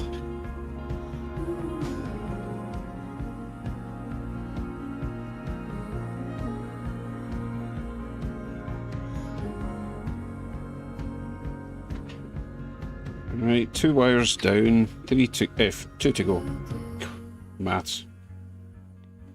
Blue moon, been 1 or 2 since I ran into you. Do you need a picture?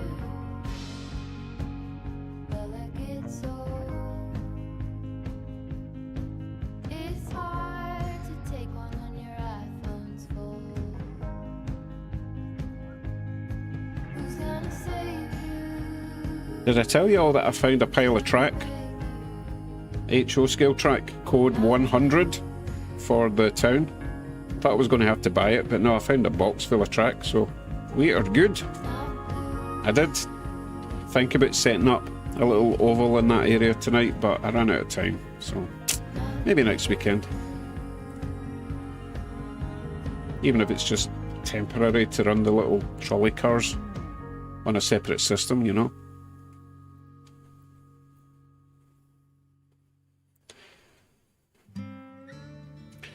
No, Jeff, it's going to be a separate system. I don't need transition joiners for that.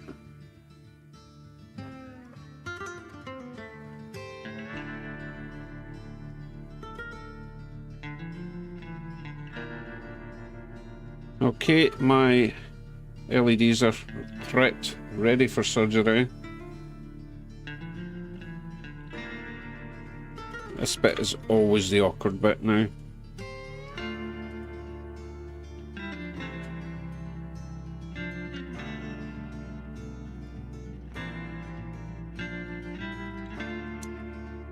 Hot glue gun at the ready. I need to get a new one. This nozzle's kind of melted off. Pretty sure it's supposed to be way up there somewhere. Still works for now. Oh, might need a refill for this job.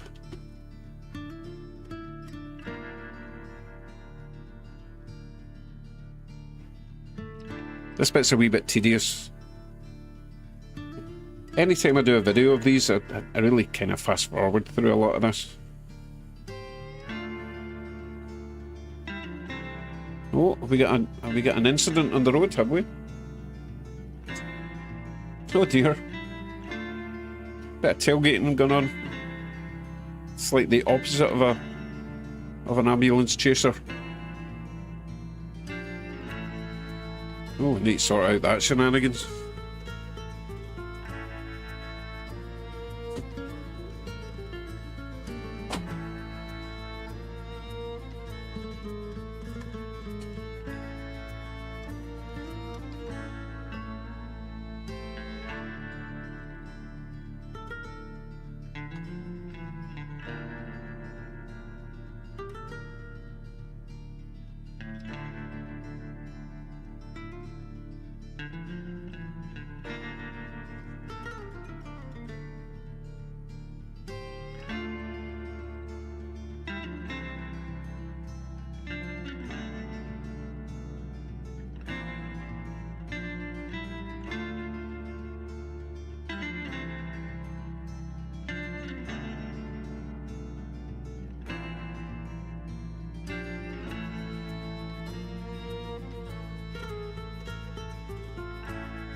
Sorry, I was looking for the forklift, but he's already on the road. I just didn't see him.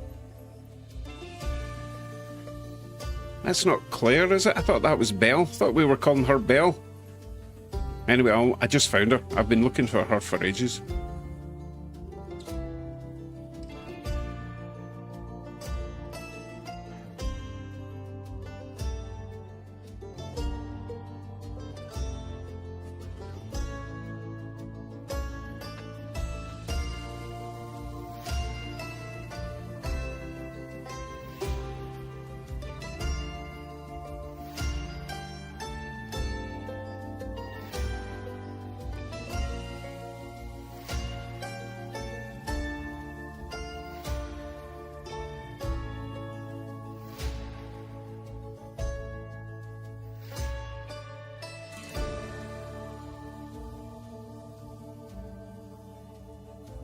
Okay, let's see if the glue is ready, or the glue gun is ready. This is the most annoying part of the job, to be honest, is getting these micro LEDs positioned.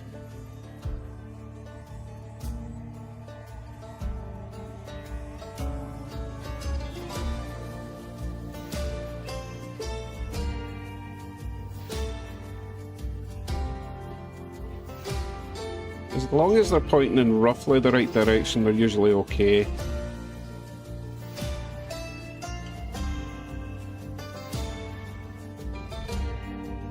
So my plan is to put a blob of glue down there and then push this into it and hold it until it's set. That usually works for me.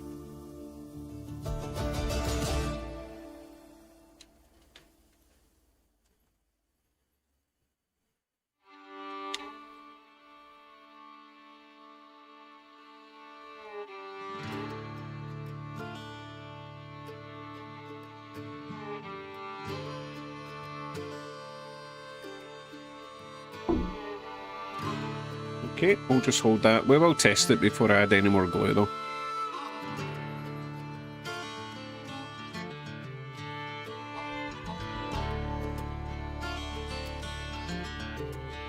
Oh, it's set quite quickly. Right, let's try it out.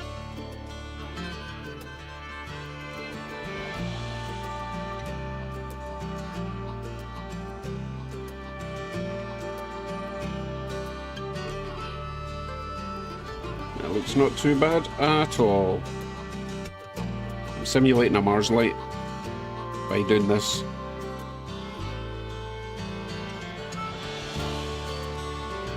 Yeah, are we happy with that? On to the next one.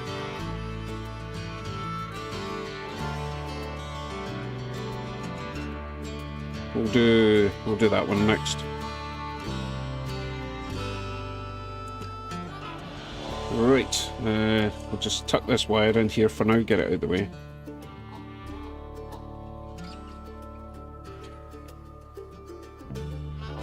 Okay, next one then.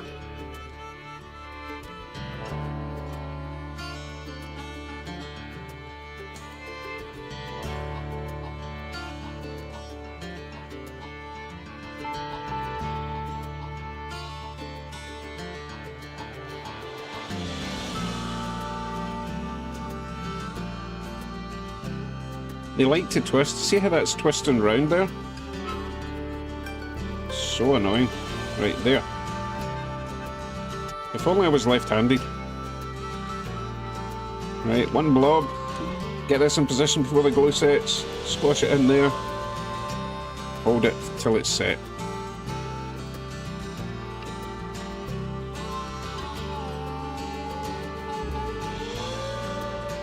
All the light puns are flooding in. They're floodlighting in.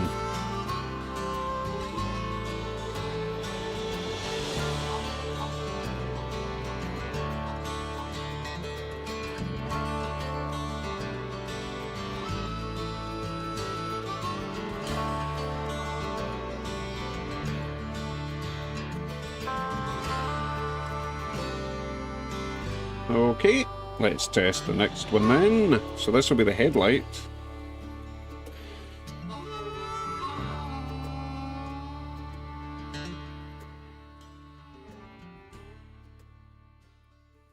Yep, that looks fine also.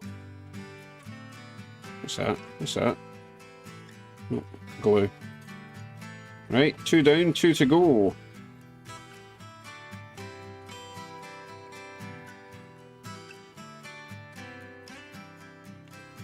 I used to try and do this with super glue, but it didn't really work. They just fell off, and you made a right mess, and these got all foggy. Whereas the hot glue doesn't make these foggy, which is nice. 2 to go. I'm doing the number board lights. Oh, I think we've got an incident. I heard a clicking over there in the car system. Right, who's causing problems? Oh my goodness. Oh my, oh wow. The MX-5 just took the forklift and the Viper out. Oh, and the fire engine's ramming the Jeep. What's going on over there? Oh, let me sort that out.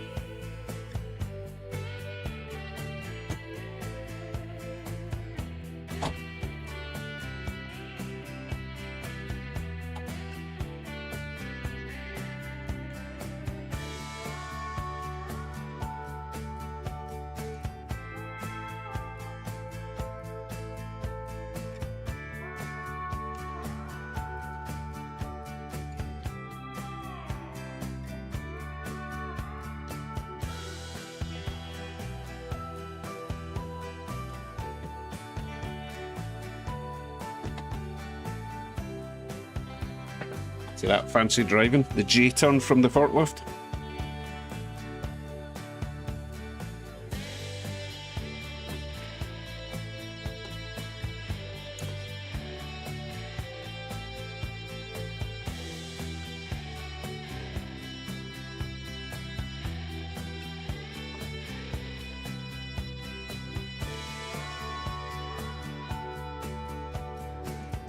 Oh wait, is the cop car not on there?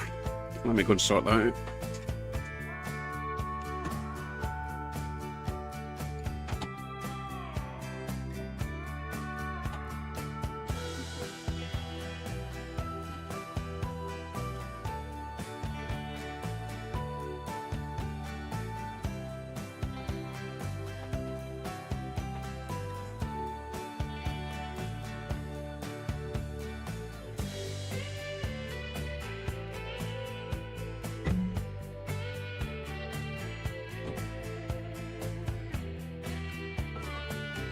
Okie dokie. Right, if they would now behave, I can get on with this install.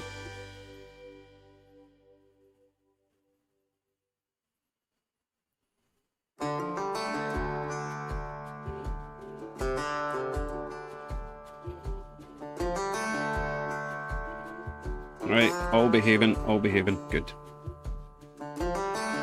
Kevin is having a romantic evening with his girlfriend until she falls asleep. So, he'll be here in 2 minutes. Okay, so this one... this one's going to be a wee bit tricky because it's a bit of a sideways job.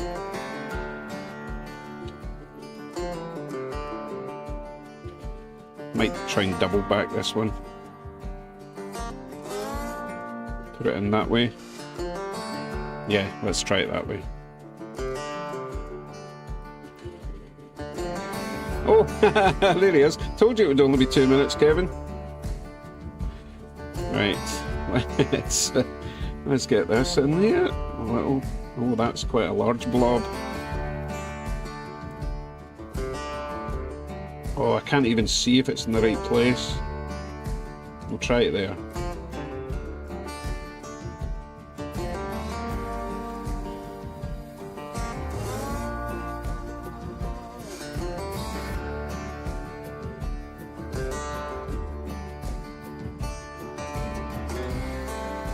So what is the effect you get? Let's say you go fishing and you look down and you see a fish, but the fish isn't actually there where you think it is because of, is it refraction? Is that the term I'm looking for? Because if it is, then that's what the problem I'm having here.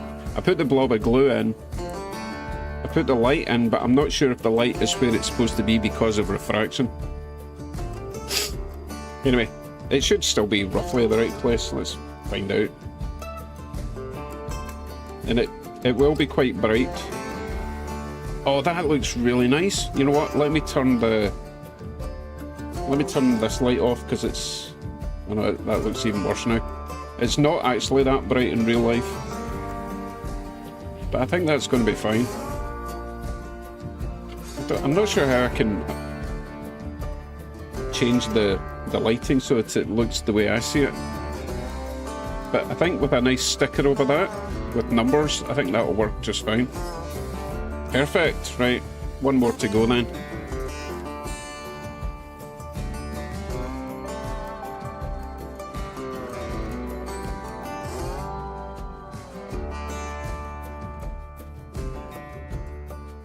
Okay, let's prep the final bulb. Try and do that double back thing, that worked quite well. Yep, it's there.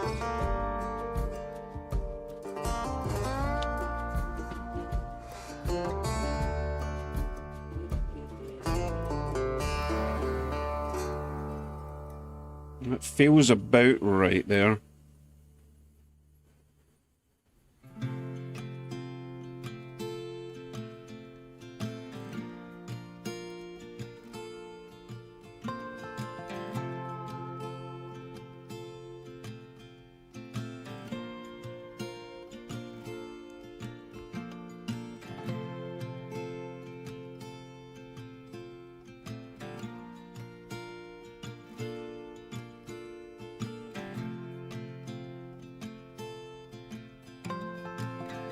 Okay, last test.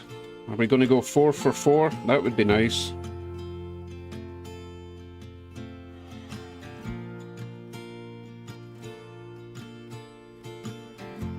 Indeedy.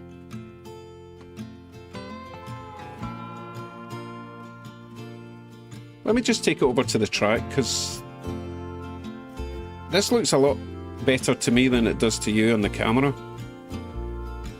Hey, so David Markham will be posting his Walther's unboxing video. Oh, that's his mystery box that he got.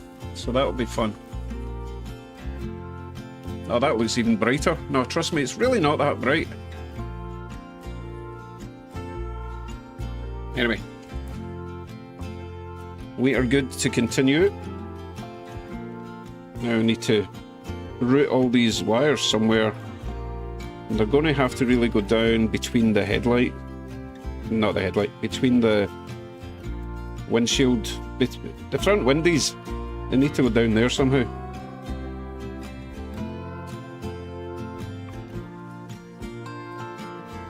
So what I'll probably do, I'm going to feed a bit of heat shrink tubing so at least we don't have red and blue wires visible. It'll just be a black pipe going down the middle of the glass. I think that's a better idea if I ever get these bit out again.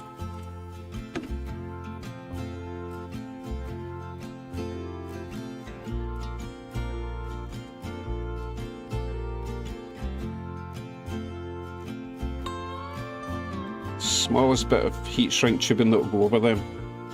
Oh, there's a bit there. What are the chances of finding one right there? Oh crap, wires have all come apart.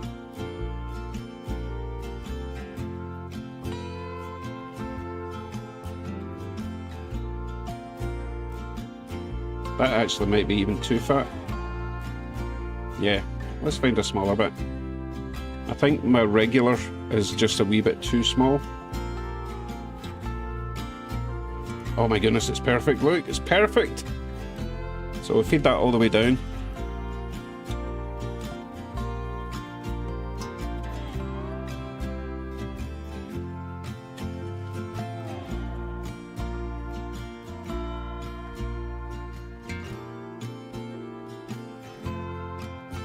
And then we can glue that down there.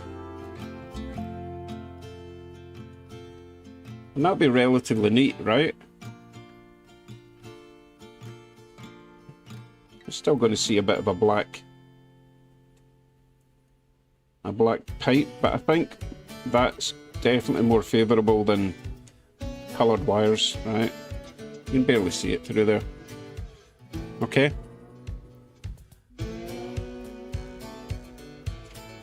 Alright, let's get a blobette of glue down there.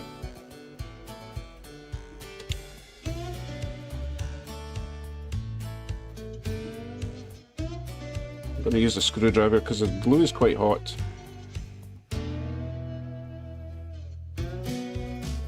That should be fine. I did not plan it, Lynn. Just naturally lucky, obviously.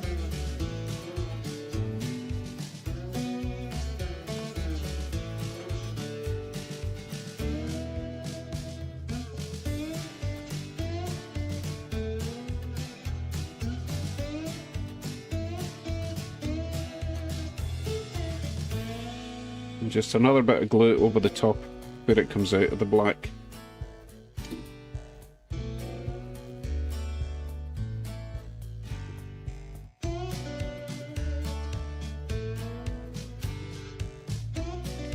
Just hold it all in place. Tell you what, that's one of the neatest jobs I've done so far. That's pretty nice. And before I forget, and if I do forget, please remind me. Resistor. I need a 1000 ohm resistor for all of these lights.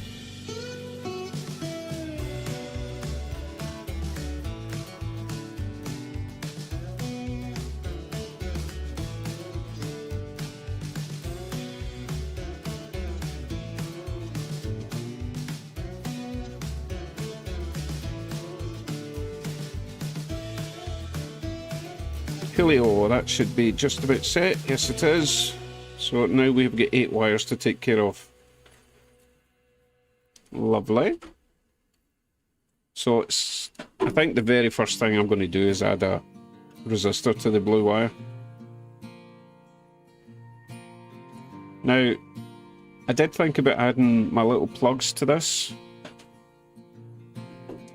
but there's really not a lot of space because of all this metal in the shell. I don't think I've got room to add these little plugs, even though they're the smallest ones I could find. So I'm probably just going to hardwire all of these. So step 1, find a resistor. Okay.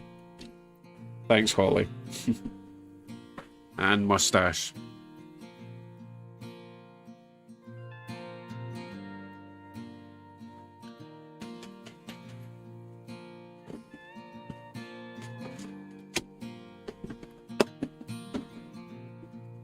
Here we go. F1K.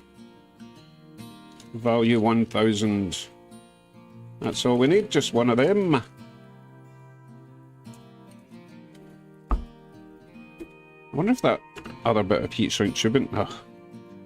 Nah, We almost lucked out again, but I don't think it's going to be long enough. It will certainly fit, but it's... I don't know though.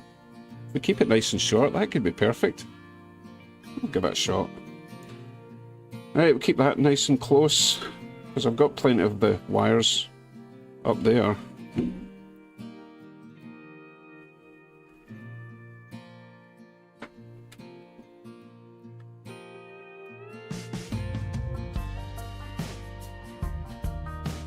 Yes, extractor fan is on, thank you. Oh, I forgot to turn the soldering iron on. Don't worry, it doesn't take long.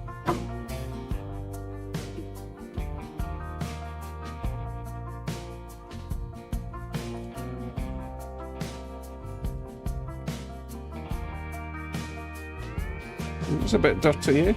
Give that a clean.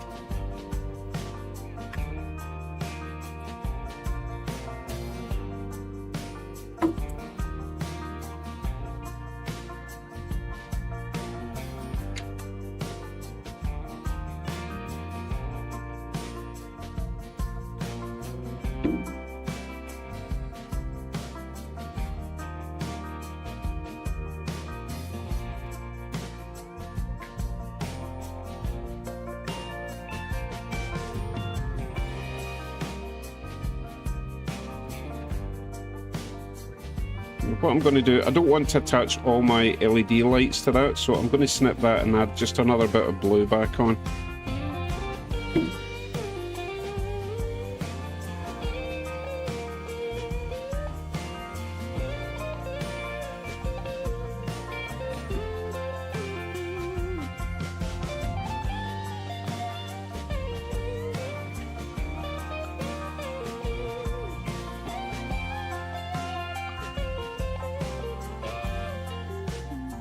Hopefully this bit of heat shrink will be the perfect size now.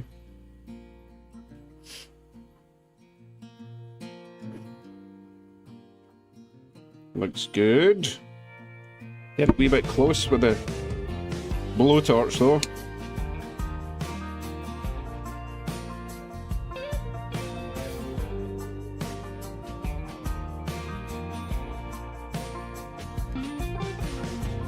Lovely. Right, so that's our common positive going to all the LEDs, ready to receive. Now, yes, I've now bundled all these together, so I have to go through each one and test, so I know which is which. So what I'll probably do is leave the blue one till last, because it's going to be impossible to test if I hook up the positives of all of them.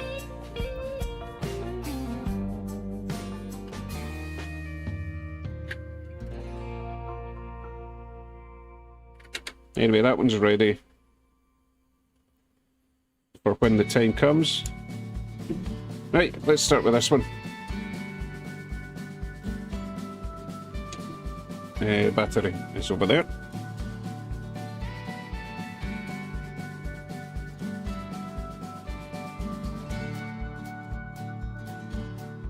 So this is the Mars light. So I have decided that the Mars light is going to the green wire, okay? So I'm going to attach the blue to the green, because the blue on these micro LEDs is a negative. So it doesn't need to be that long. Let's go with this much.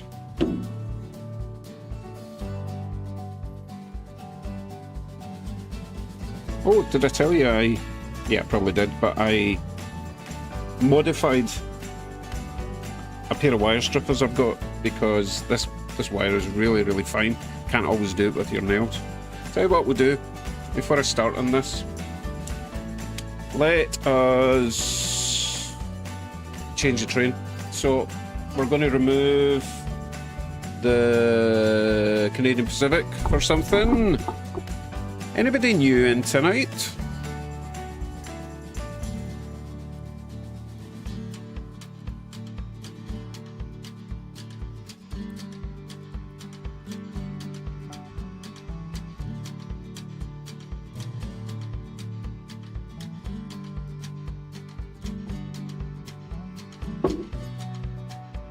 Alex, it's my new loco I got.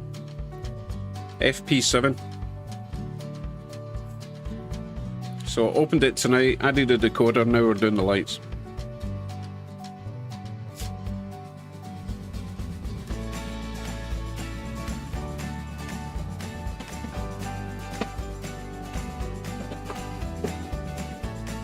Wire strippers.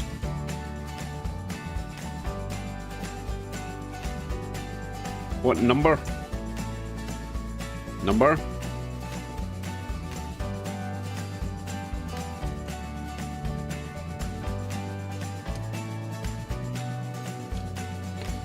Okay, it looks like we didn't get any new people in. No, it's an Atlas yellow box.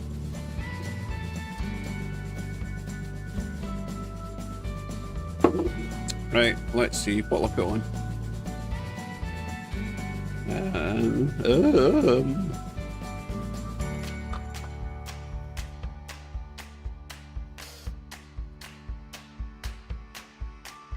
Why are you asking me about a local number, Jim?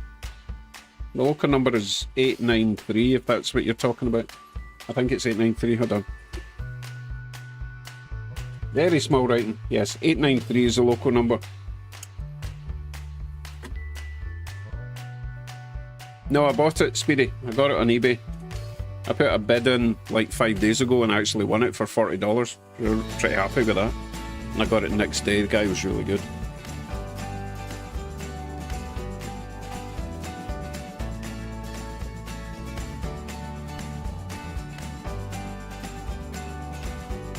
You are right. I've not run the J in a while. Let's swap the J out. I didn't want to run the J too much because I was giving one away and I didn't want to just, you know, overdo it. But yes, definitely time for the J. What's going on with Green Lightning? Is the money? No, Justin, no, I got that as a gift. So it's the warranty's well out of warranty. So that's okay, I'll find a motor and replace it at some point. At the moment it's just sitting pretty on a shelf.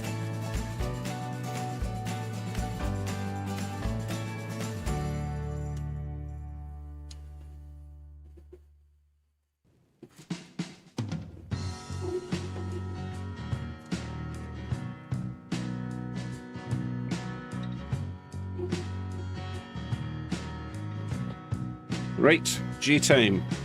Oh no, I missed the train. We'll get him in the next lap, okay? Get rid of me for now.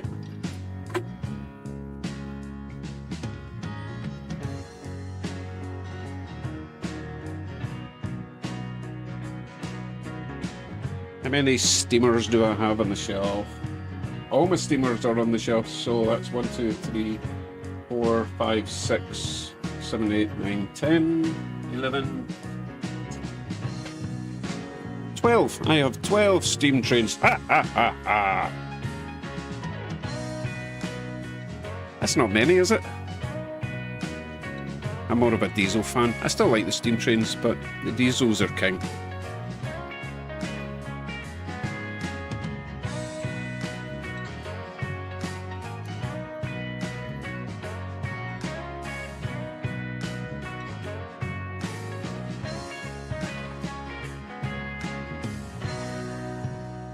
Had to do an emergency stop.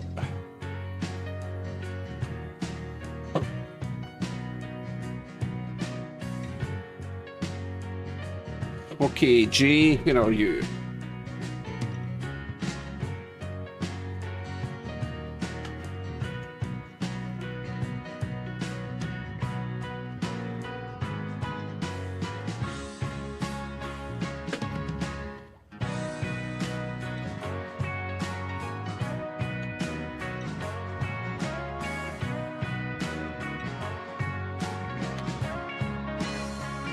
What a lovely tangerine dream.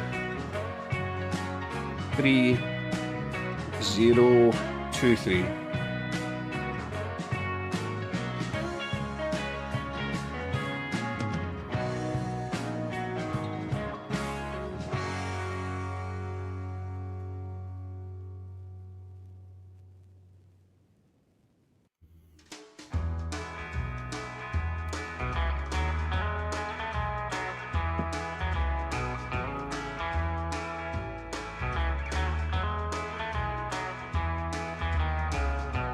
Okay.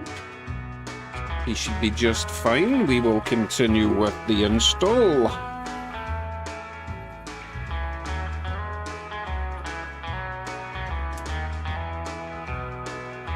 Right. I'm not doing any steam tours at the moment. Got to finish this job. So, got the blue ready. What were we going to do again? It was the green wire, wasn't it? Is that right? Oh, I need to test again. Oh yeah, I was talking about these things. So, nothing was small enough to strip these tiny wee wires, right? So I had to grind the top of this away so that it would close more. And it should work perfectly now.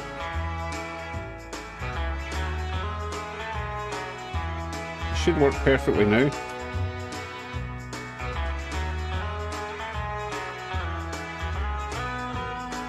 Why are you not working perfectly? What have I done? Maybe I have to squeeze harder.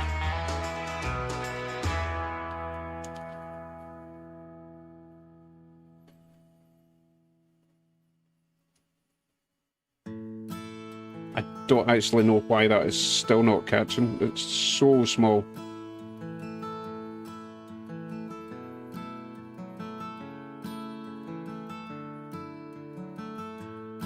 Just use my nails.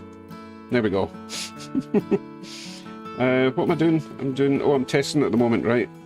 No, I'm not. I forgot what I'm doing.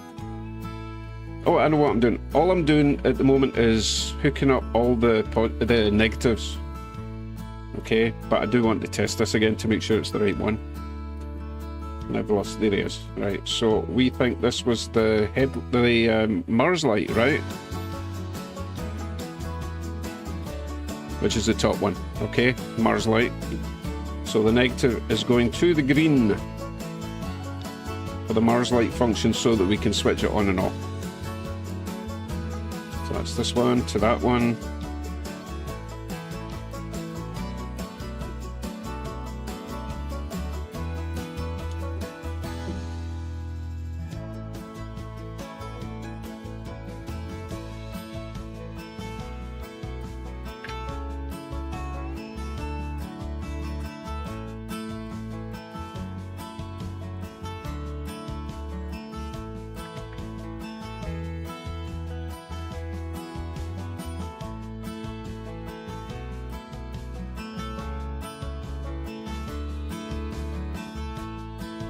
So the reason I'm only doing one, the reason I'm only doing the negatives at the moment is that I need to check and make sure which ones are which.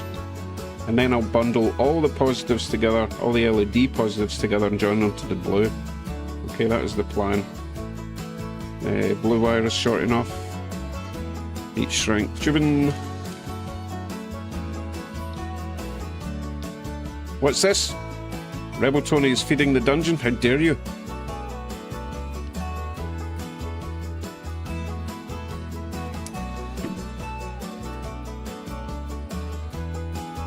Oh, Kevin, just in case you're confused, the blue on the LED is actually negative.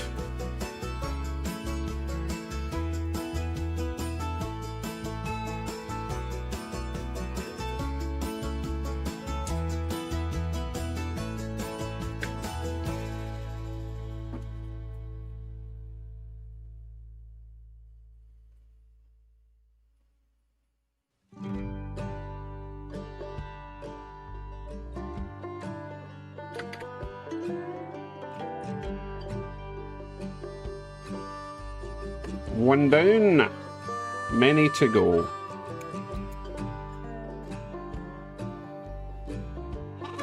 Okay, so that is our Mars light negative done. Let's find another one at random. Let's see what this one is.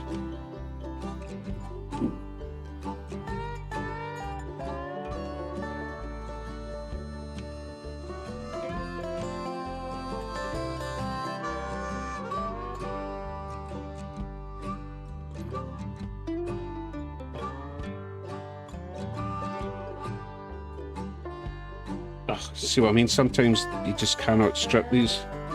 with your nails. Battery. Let's see which one this is. So this is one of number board lights. So I kind of want to find the other number board light and get them hooked up together. Yeah. Let's take a wild guess that it's this one. Colin Wilhelms has subscribed. Welcome if you're in the chat.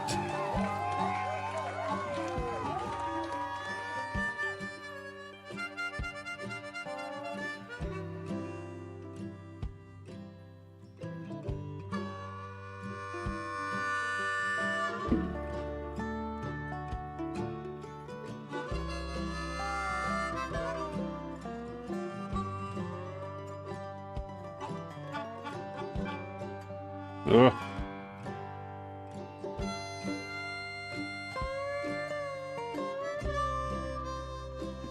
Right, let's see what this one is. Excellent, so that's the other number board light. So we can hook both of them, both of the blue ones together, because they're both going to go to the purple wire now.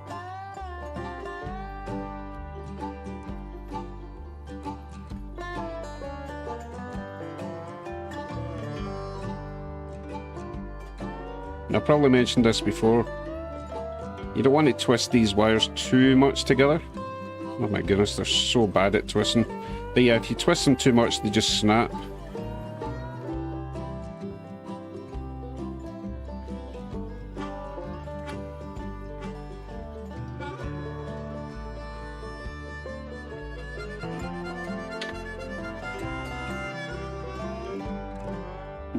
So that's the two negatives from the number board lights. They're going to go to the purple.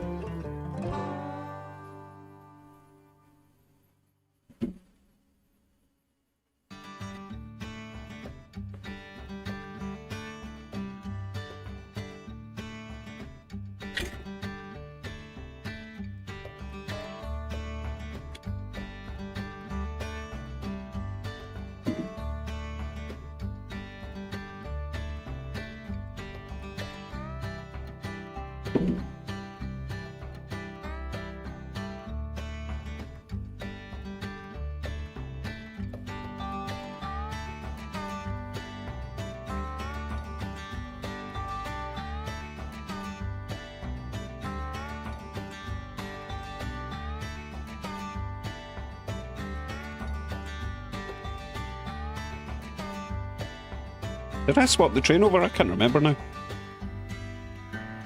We've got a bud on and we've got... Oh yeah, we've got the J. Yeah, I forgot.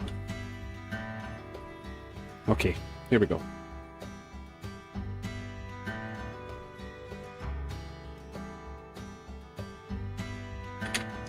Lovely. That's our marker lights negative done.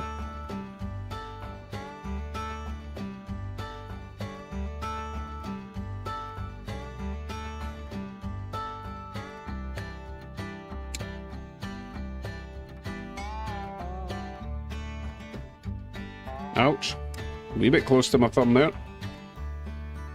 Which means this one here has to be our headlight.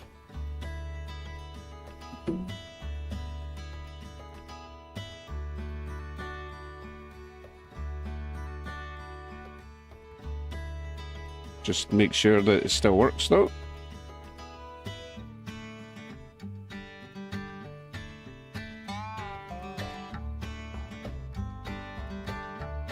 It's refusing to be stripped.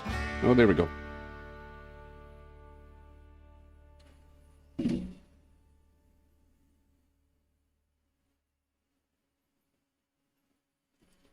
Headlight.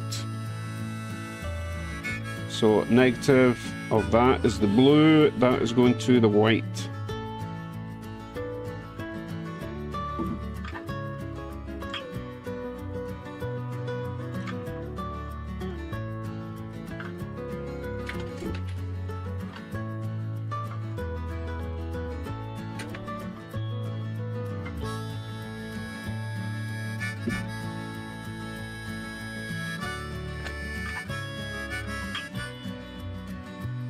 Which one? This one? This one? This one?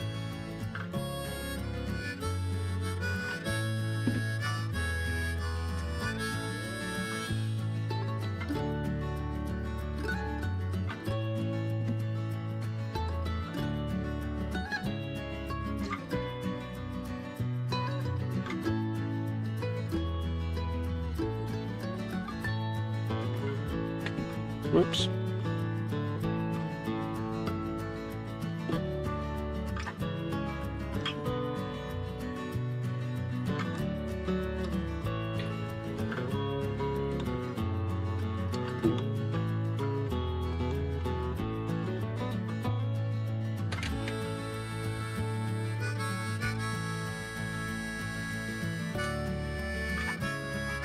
Okay, so that's all our negatives from the LEDs hooked up to where they're supposed to be.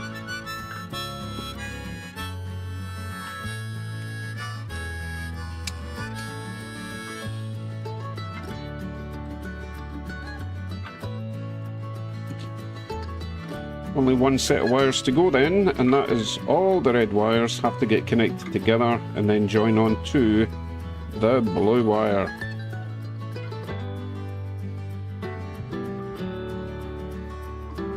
Always a fun time, this one.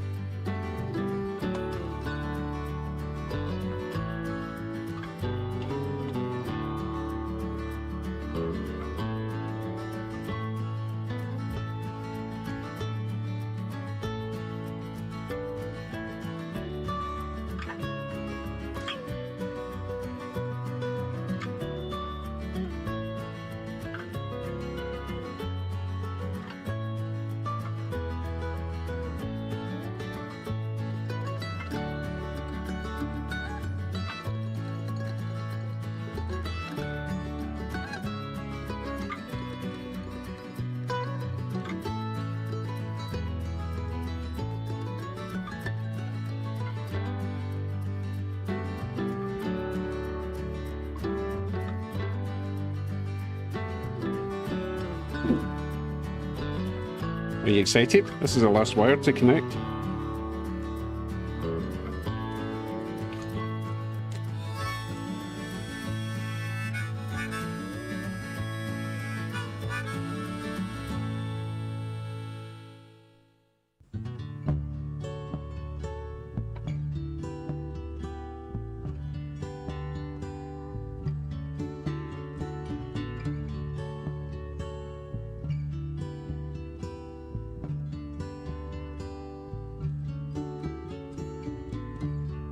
Sometimes love is a river running strong.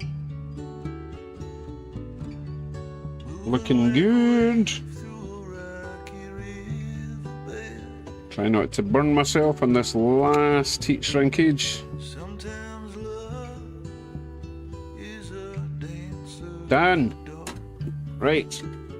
We're all wired up. Spinning left and twirling. Let's see if we can tuck this in there. Door of your heart. I'm not bothering with the couplers at the moment. I just want to make sure this all works.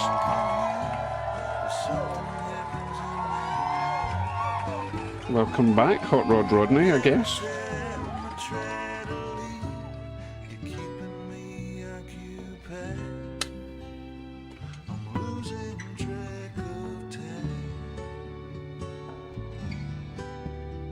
See what I've done there? I've actually got the tape too far down there. It's covering the clip, so I'm just going to trim that back a wee bit. AWC subscribed. Are you guys unsubscribing and then resubscribing? Because that's not how it works. It's going to confuse the poor algorithm. Sometimes it's alright just to be a little wrong. They're back together. I think we had some shenanigans going on over at the cars. Yes, we do. Wow, that MX-5 is a real troublemaker tonight.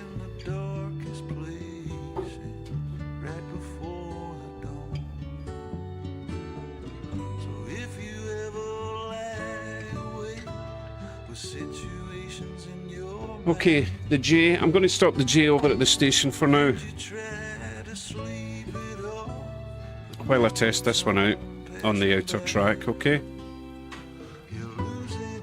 Might have a wee bit of messing about to do with CV settings though.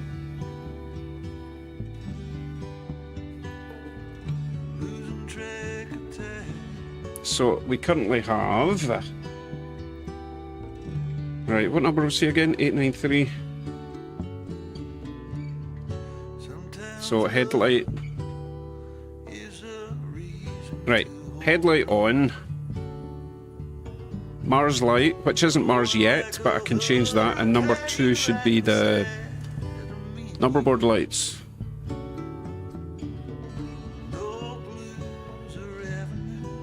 They're not staying on, but that's weird. Pretty sure that's just a CV setting. Yeah, I can sort that. If I keep the button pressed, they stay on, but if I let go of the button, they go off. But that's okay. At least we know we're wired up the right places. Hey Ward, thank you.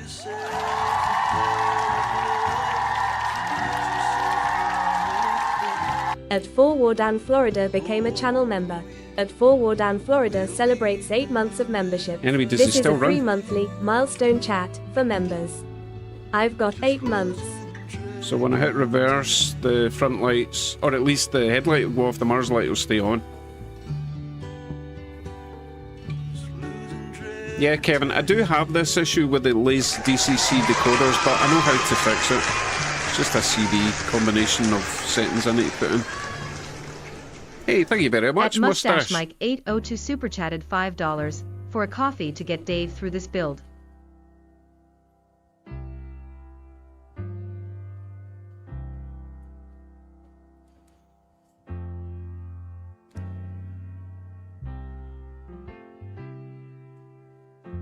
So that's that one done. But I do need to I need to set up a coupler at least on the back so that we can haul something. Cool. Lights seem to be fine now. Mars light off, headlight off. Lovely. We'll get the J going again. And I'm going to remove the MX-5 is just because, actually, you know what? It's not actually the... It's not the MX-5 that's the problem, I don't think. Oh, wait a minute, which one's at the front? Yeah, it's definitely... No, I tell you what it is. It's the Viper keeps losing traction and slowing down. So I'm going to remove the Viper, okay?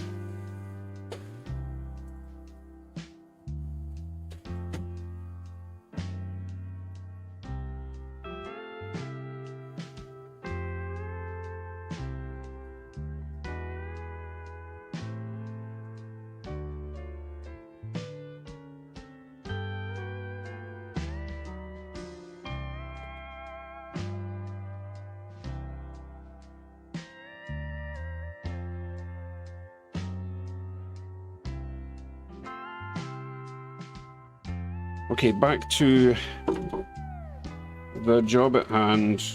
Just figuring out how we're going to get a coupler. I'm hoping that even just a...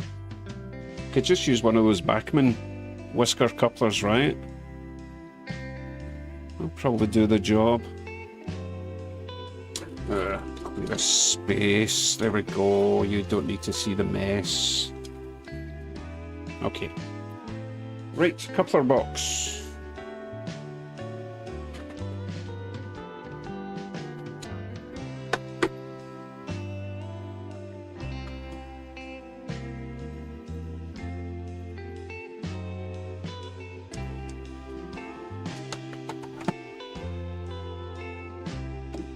Yeah, hopefully that one will do the job.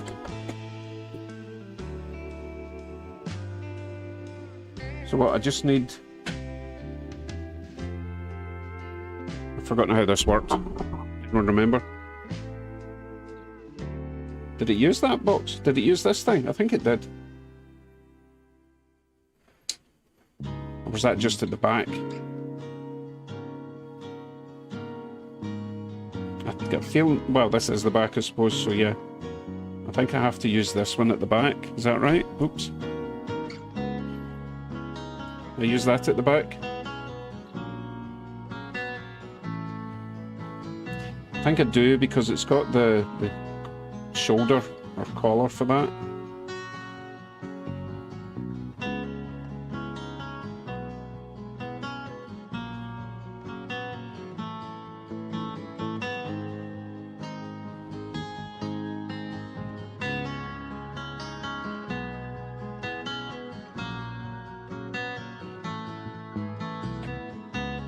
Doesn't seem right. Let's see this one. What's this one? This one's the same. So this is what it looked like when I pulled it out.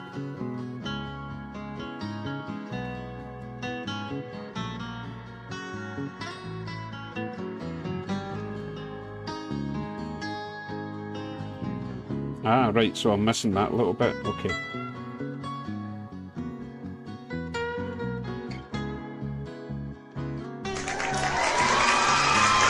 Watching that. Thank you, Russ. Apart from the insult, you know. At Russ Rocking a Railroad super take what I chatted can get from you. $2 to my favorite jerk live streamer, Dave.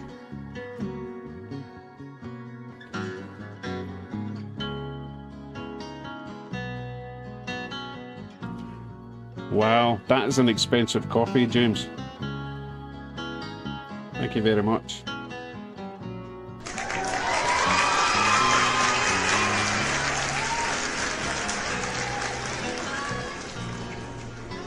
At super chatted $5.11, Dave can deliver me a coffee.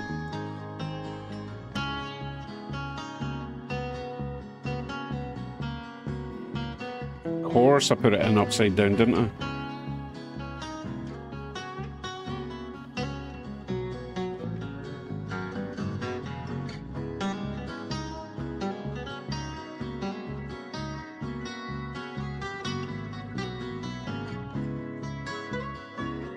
There we go. And then we just put in the pin and we are done.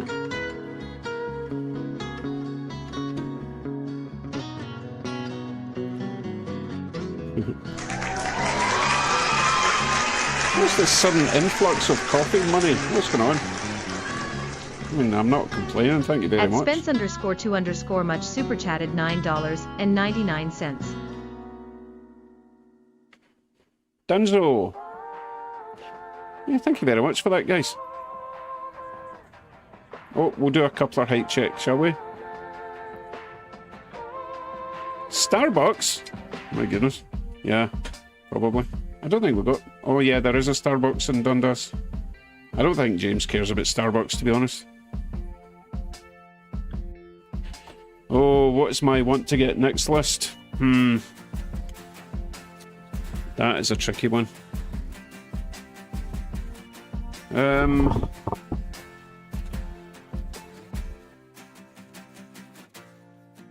I've got a list somewhere.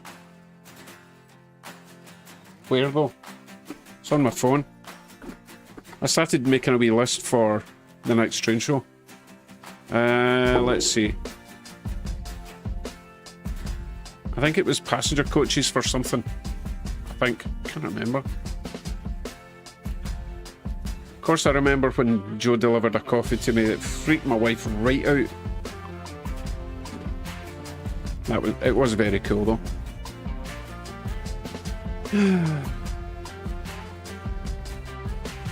Well, that would just be mean, Kevin. Right, let me check the height of this. Because it would be perfect if this coupler was just the right height and I don't have to mess about with under, over, kissing over shanks. Right, let's see.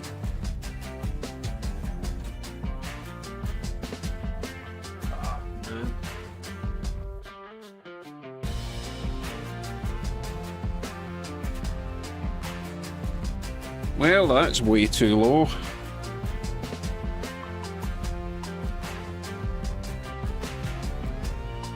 Now, the question is, do they do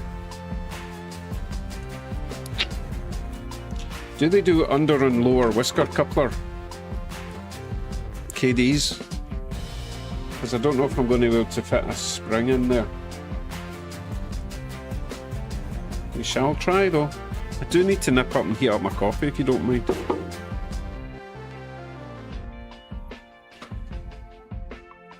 I don't think I'll be running the Katie tonight. Honestly, I felt so sick after running it the last time with all the smoke. So that's going to be a daytime running thing when wifey's at work, so that I can open the door, let it vent, you know. Yeah, let me go and heat up my coffee. I'll be back in a wee sec.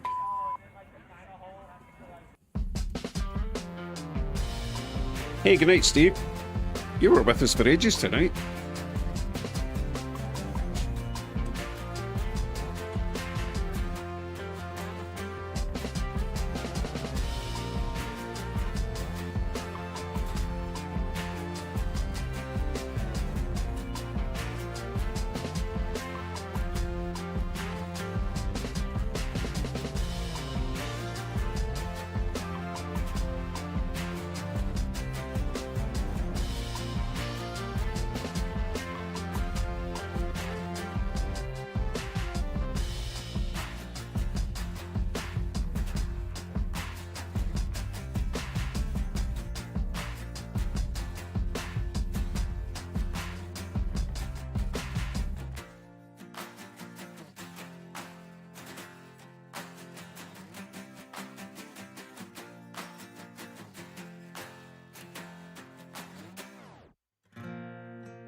Right, coffee has been zapped.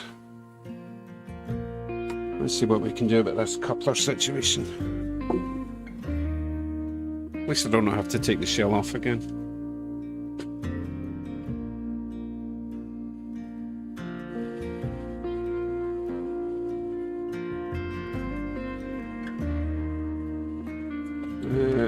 What to do first? Let's remove this first.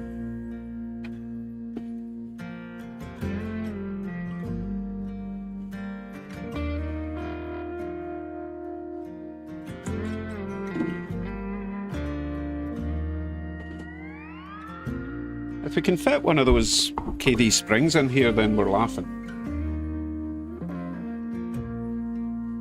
But I don't know if we can.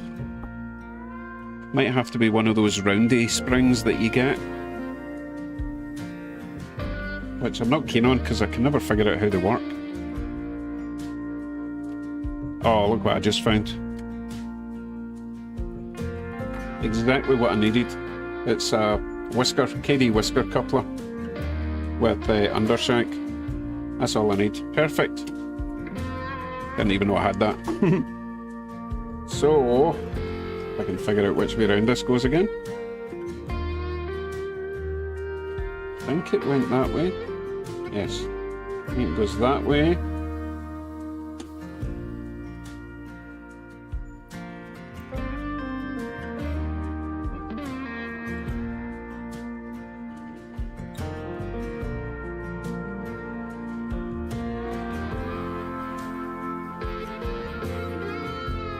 That's the wrong way, isn't it? Oh, I had a 50-50 chance. Typical.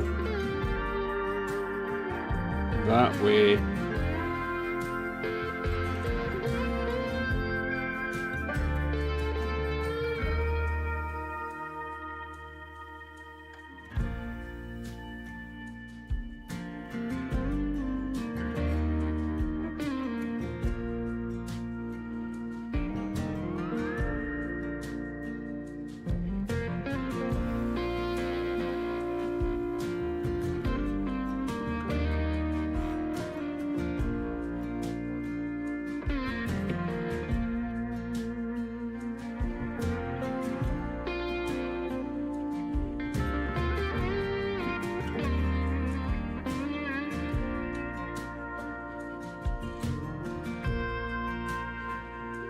Right, let me do another height test and we should be good to go.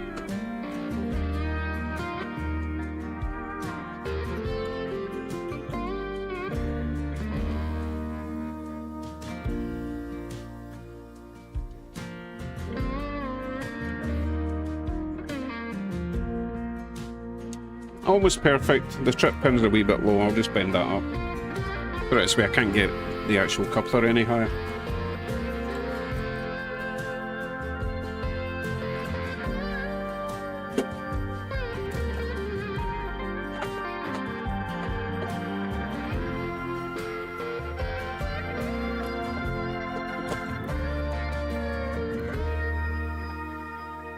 pretty sure my little pliers are on the desk somewhere. Somewhere. Oh, got them. Thank goodness. It's actually going really well tonight, considering it's Friday the 13th. So I just need to bend that up. You can see it right there, it's way too low. Look at it. The head's fine, but the trip pin's like almost pointing down the way.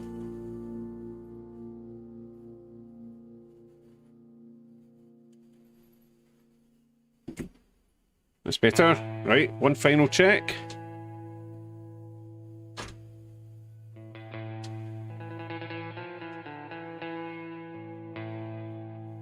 Okay, pretty much perfect. So, now I'm going to put you on there, put me on here. I'm going to remove... Going to remove the bud. I'm going to put this on the inside with some passenger coaches, alright? Just wait for the bud car to come round. Might as well follow it for a wee bit. He's over at the lake at the moment.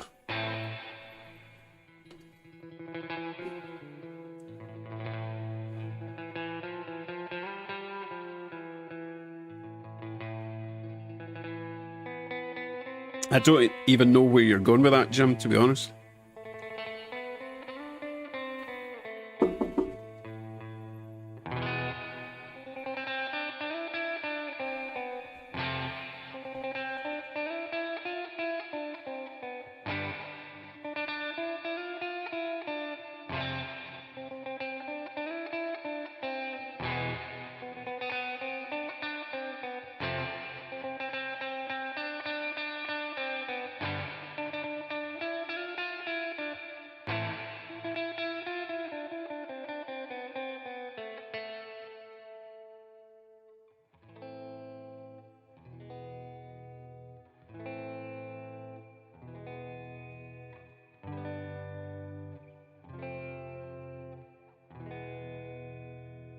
Okay, that's the bud. He's had his time. Lights out.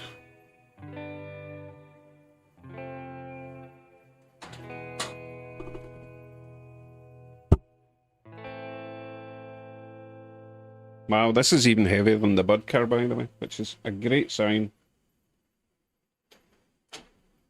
for haulage purposes. Right, we'll set him rolling round the track for a while I dig out the coaches for it, okay? 893, lights on. Oh, I wonder if I should mess about with the CVs. Oh no, I'll do that later. But you're right, it is acting like a horn.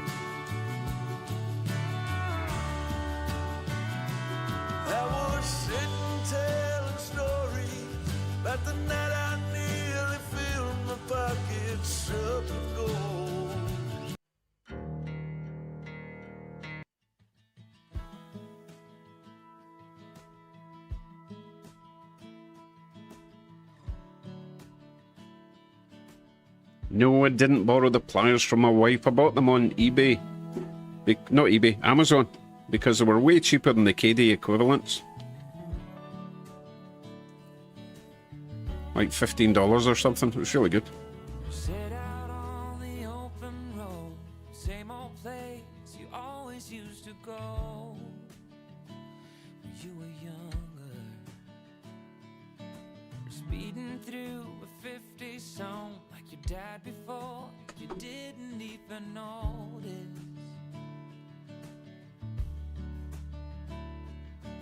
The old man with silver hair sitting in his Well, that is looking splendid. Happy with that.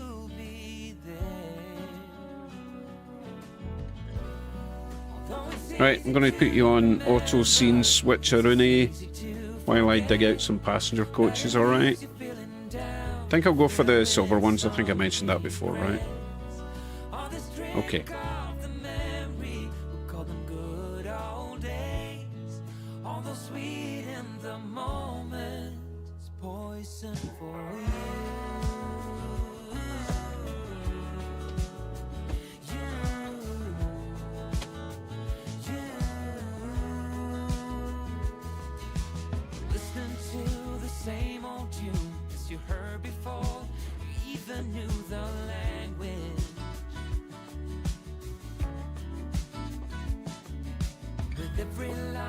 brought you back to where the summer never ended.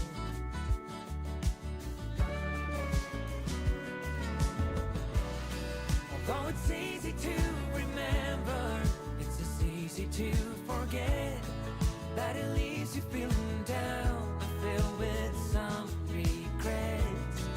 All this trick of the memory, call them good old days.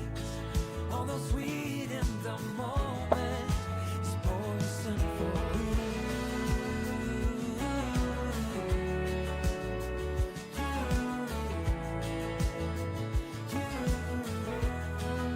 It's poison for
Okie dokie.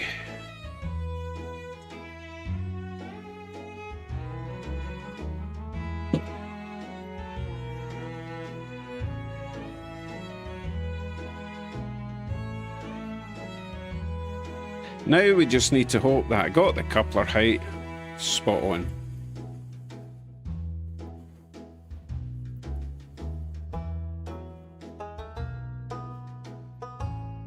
Now I need a B unit. Perfect. That's what I'll be looking for at a train show then. Even if I can... Oh, you know what? I've got plenty of spare FB units. I could maybe try and paint one.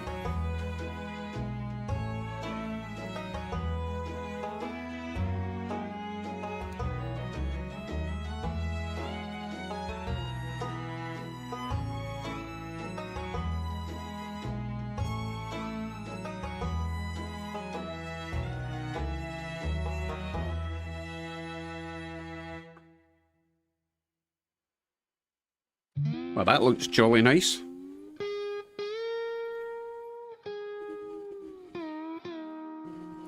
Yes, indeed, lost souls, but the good news is it's all back together, looking good, and it's all DCC as well now. In fact, I'll put that on next.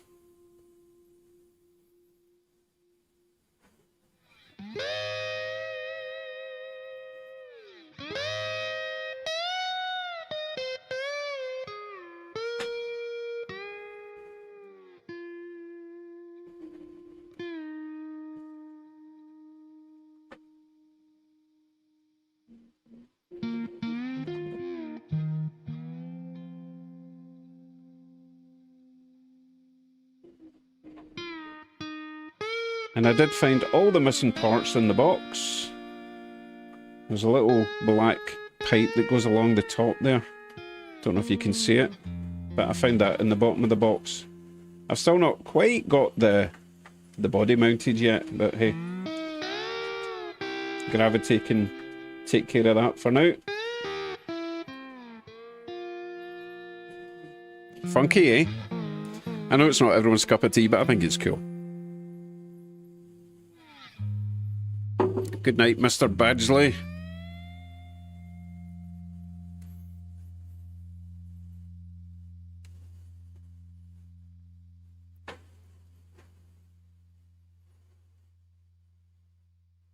So, Jersey Bill, there's another loco to add to the list. Keeping you busy.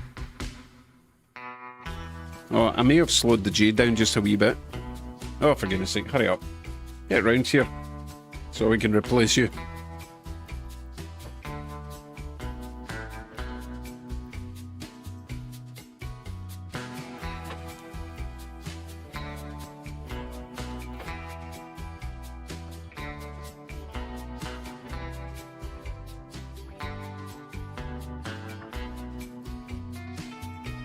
You know what? It does look Halloweeny.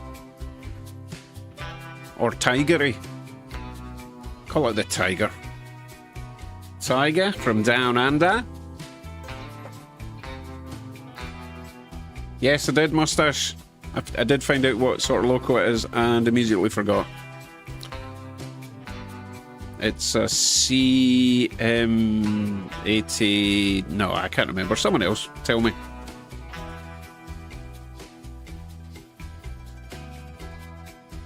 Well, apparently this one doesn't even have a horn, because I thought it was broken off, but James tells me it didn't come with a horn, which is kind of weird.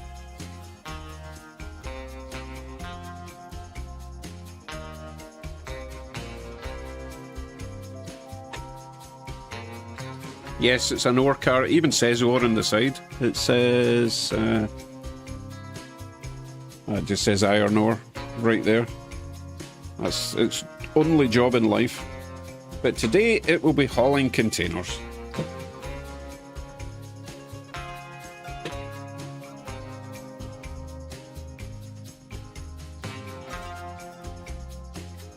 Just as soon as I remember what number he is.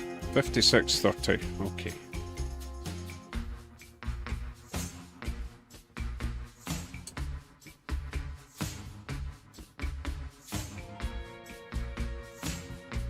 Greetings, Stacey.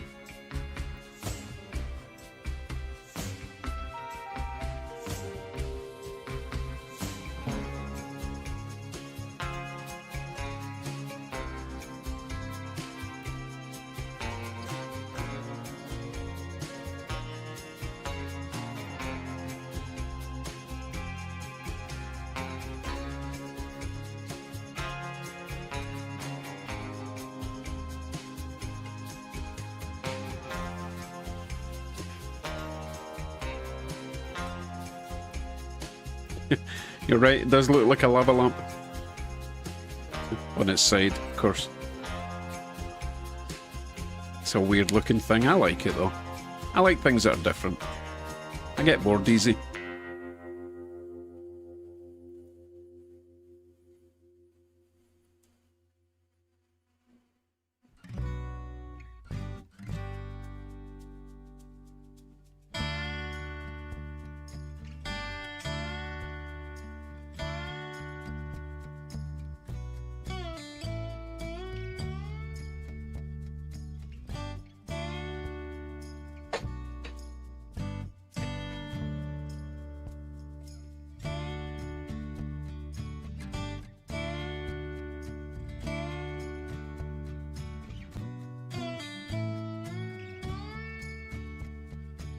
The Lava Loco.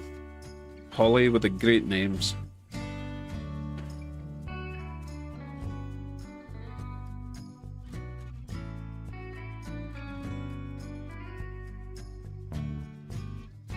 I don't think it's got a bell either, or at least not visibly.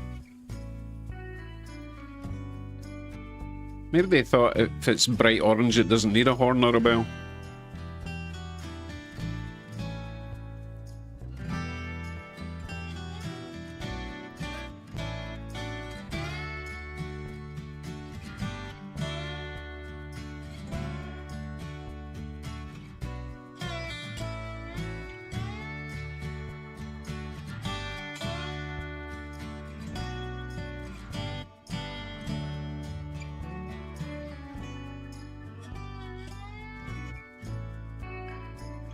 Oh, Peter, that sucks. You're going to have to just search for it. Ugh, what a pain. Not like me, I know where everything is in my room.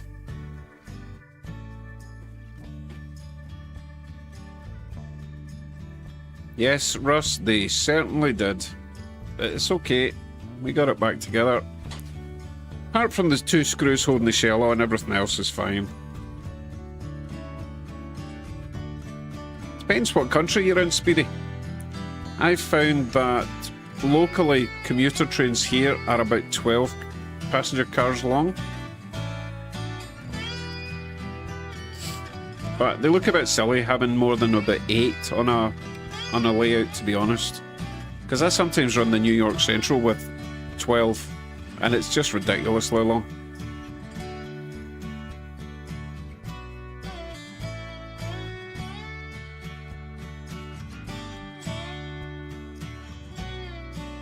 And the same with freight trains, because your average freight train here is about 120 cars long in real life, but here, maybe about 20 is fine.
Oh goodness, I can't stop yawning. What's going on? I think I need some more chocolate. I don't have any chocolate. I've eaten it all. No more mini eggs. Aw.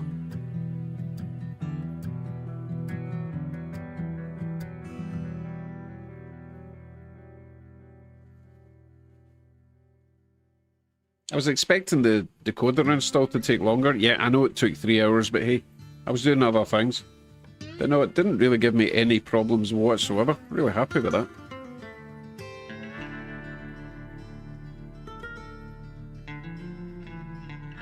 No, Jim, to be honest, I was battling a migraine all day, so I'm finally feeling better, and now it's taking a toll on me.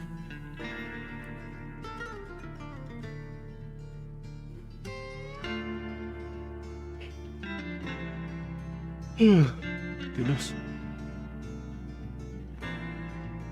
Get some more fluids in me. Okay, thanks, Moustache. It's a GE CM40-8.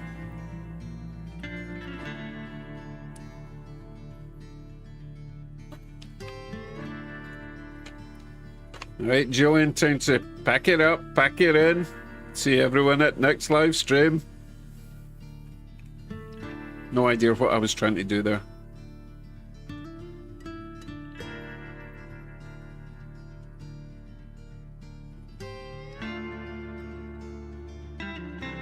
I really don't like that big empty space. That has to change. It will change, but priorities, still got to do the motel area first.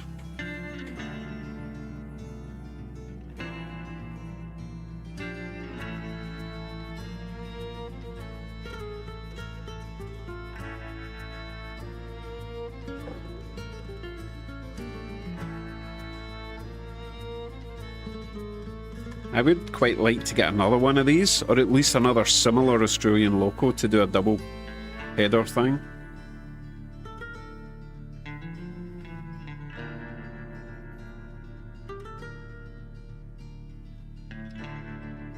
Oh, sorry to hear that, Hot Rod Rodney. You go away, have a wee snoozle. Hopefully you'll feel better in the morning.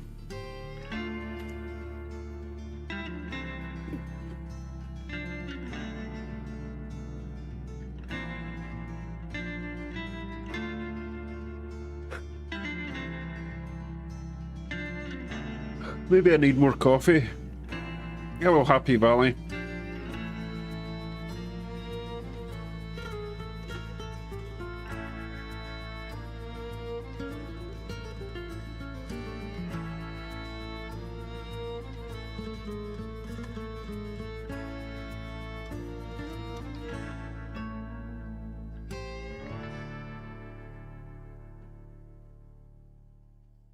You know what? I know what will keep me awake if I grab this loco and try and sort the CVs. It's kind of complex. Let me look it up. Oh, let's see, where are you? Oh, all my icons have moved about. Lays CV settings, right. I'll show you what I'm doing just so you know. Once I get this up and running,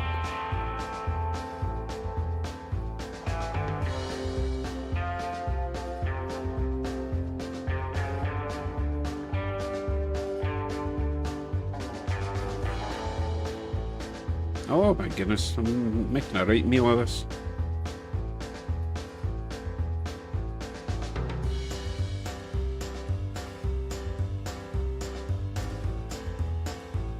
Just going to bring this back so you can see what we're doing, okay?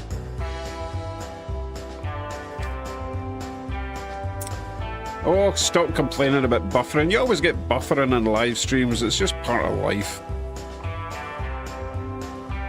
Just pay more for better internet.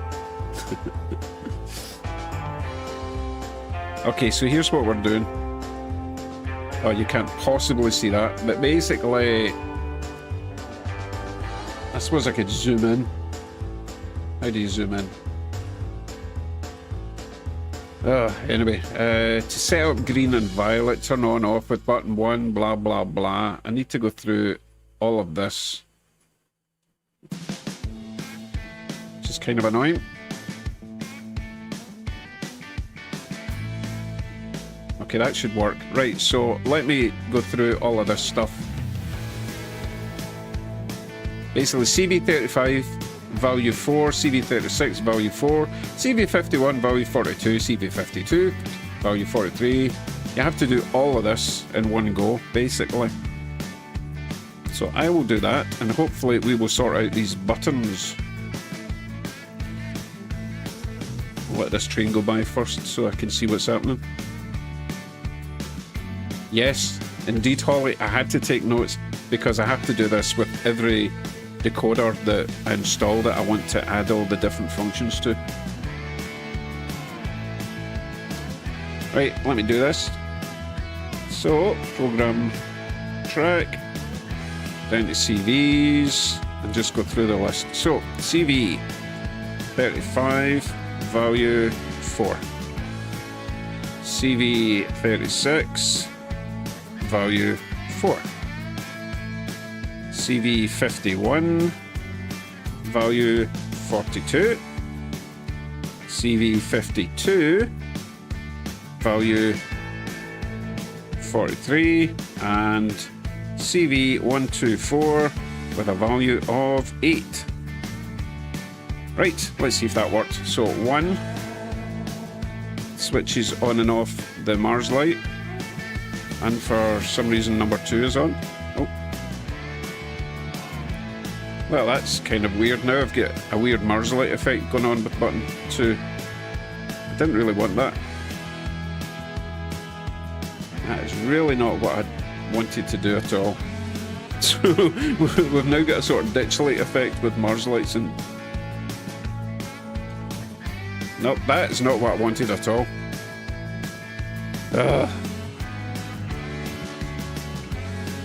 I'm not falling for that one, Darren. And anyway, for these decoders, it's CV8 with a value of 4 to reset it.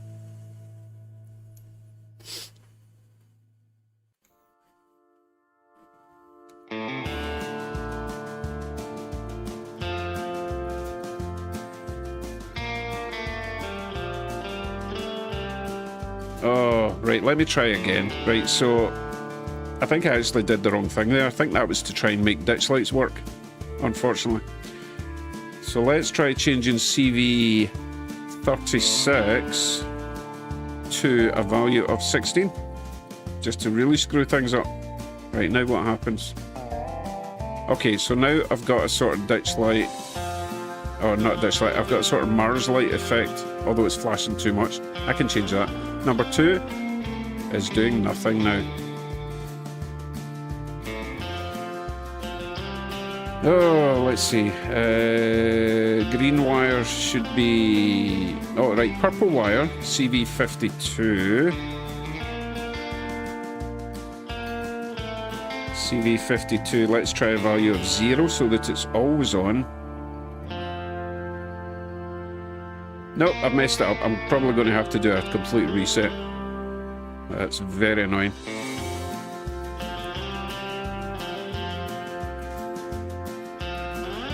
I'll do that in my own time, because that's going to be really boring.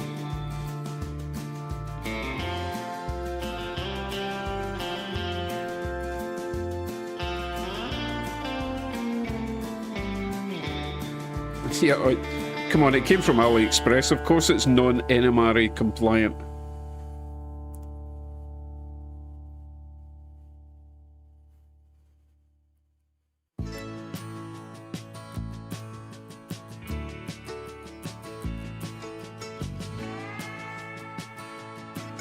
I think part of the reason the internet is bad at the moment is there's a lot of people watching the Olympics, live streaming it from like everywhere in the world, so the whole internet's a bit screwed up.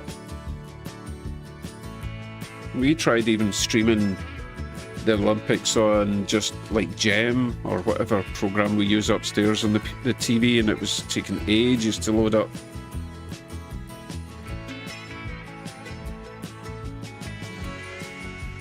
Exactly what Flymo Chairman just said. Yep.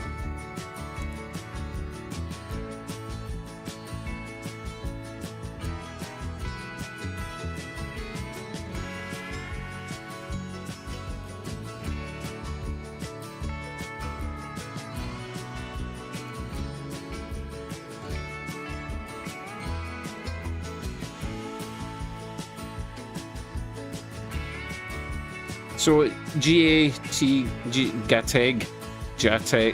stupid name. GA, any issues out of the decoders? No, actually. Other than this initial setup with the extra light functions, I've not had any problems with them. They've been really good. And they fit anywhere. Yeah, they're a great size. I thought they might overheat because they're so small, but no, so far they've been great.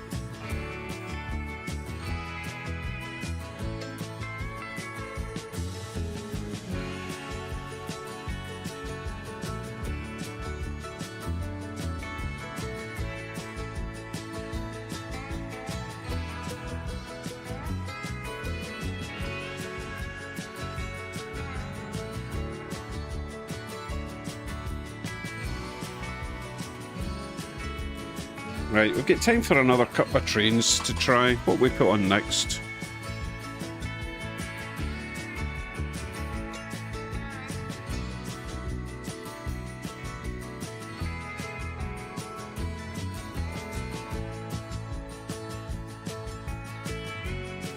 Right, it's GA for Georgia and TEG for Integra. Ah, nice.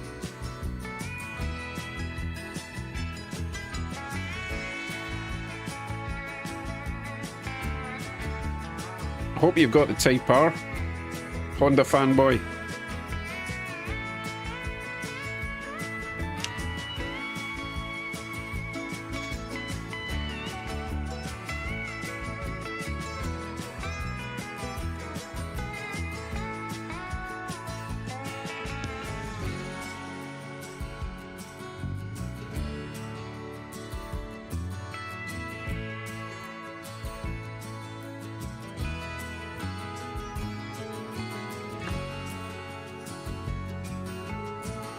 I immediately have to look up the Integra Type R because I miss it. I haven't seen one since I left the UK. And I'm going to force you to watch once I find it.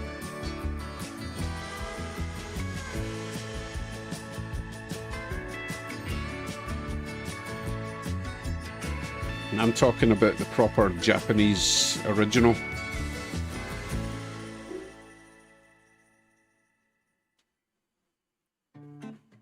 Yeah, still got my hot rod, still sitting under a Turk ballin. Actually, no, it's actually a decent quality cover I got for it to protect it over winter. We'll see. We'll see come spring. If I'm still not inclined to work on it, I'll probably just sell it.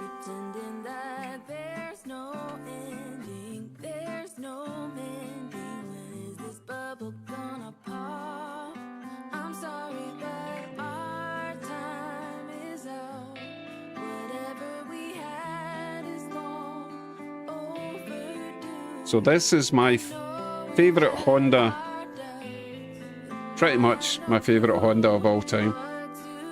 The original Integra Type R.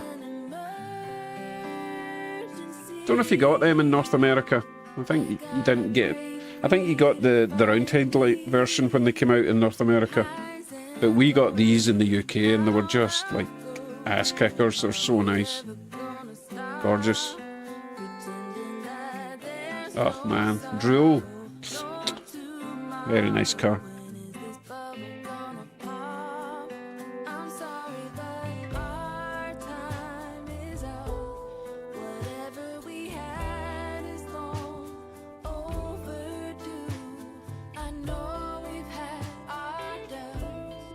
Yes, they were Acuras over North America. Although maybe just the USA, I think Canada still had Hondas. Could be wrong. Probably am.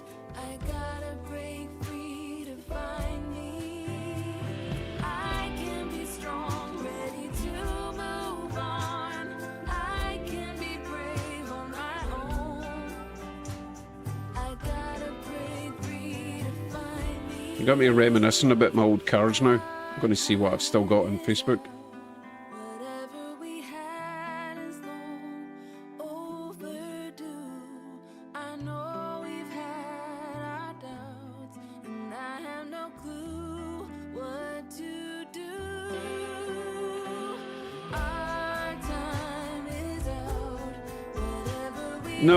No, I don't think Acura is a luxury division.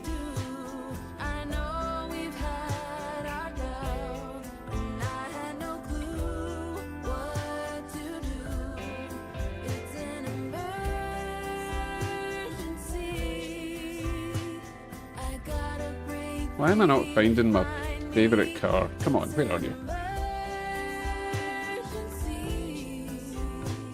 Must be a different album.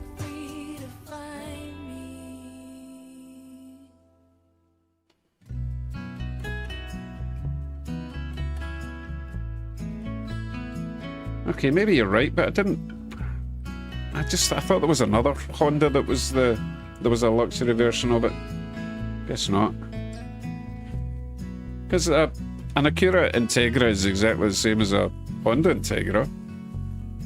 Honda NSX is the same as an Acura NSX.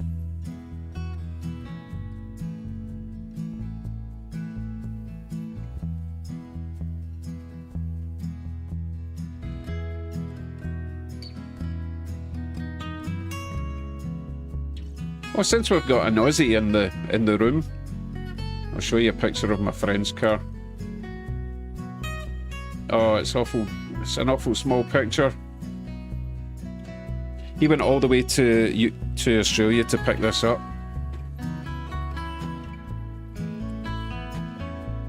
Absolutely gorgeous. That's my jalopy sitting next to it. Oh, that was his other car, which was rather nice also. But that thing's a beast. It's so nice. Falcon GT. No, what's that one called? This is a Ford. It's a muscle car thing. It's the Mad Max thing. Or a version of the Mad Max thing. No, it's not a Torino, it's a Falcon. Is that a Falcon? Come on, Australians.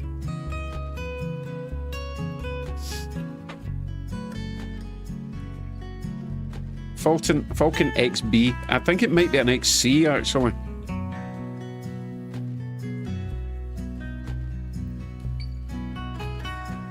But if you look at the side profile, it's very similar to some of the stuff you got in North America.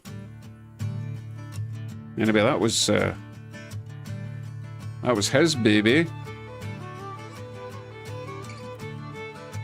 This is I'll show you the only muscle car, or almost muscle car I ever had. The Mad Max car was not a Capri. It was a Falcon XB or something. Capri is much skinnier and smaller, and didn't have a V8.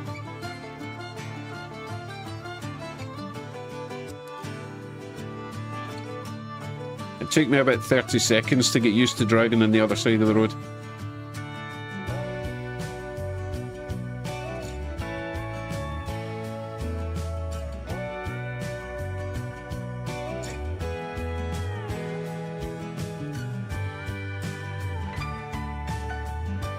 So let's see who can figure out what sort of car this is. So this is the only muscly car I ever had.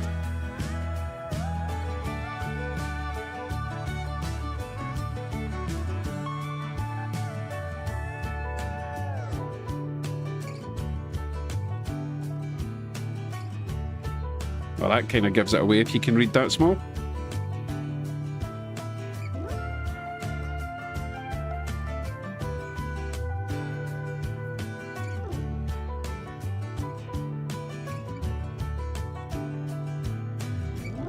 Gratuitous wifey shot.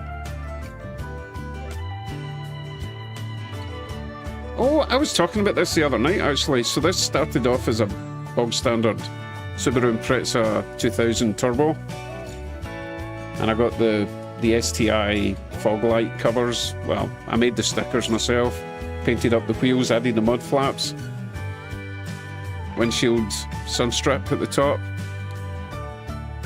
Turned out really nice. Happy with that one. Oh, and I got the big spoiler for it as well. Great car.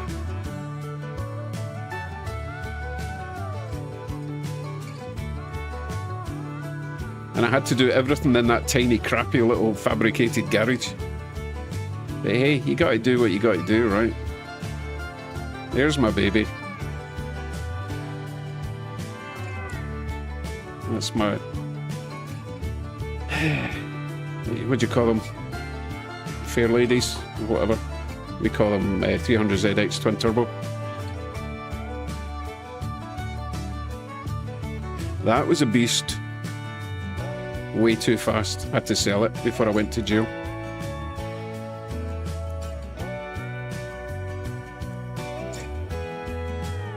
There's our MX-5. Jackson Racing with... Jackson Racing... I'm forgetting how to speak tonight. Supercharger plus nitrous oxide in the back. Well, not in the back, in the engine. And that's when it died. Hey, do you remember, did you ever watch the video I posted a couple of weeks back with me racing it? So that's how it made its way home after I blew the engine apart on the drag strip. Ah, poor thing. It's alright, the engines were cheap.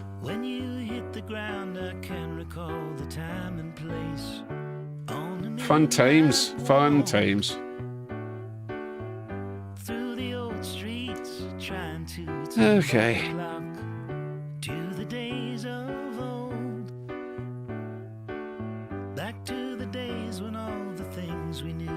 Why does it keep coming back to this song? I think I'm going to have to hit Epidemic Sounds and get the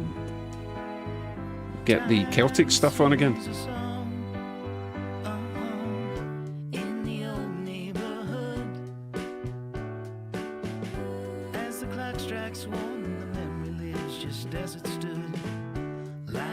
Might as well show you what else I've been playing with my entire life.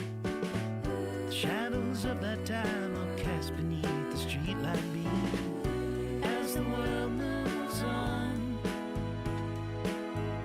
Time sings a song. No, Russ, I didn't win that day because my car blew up.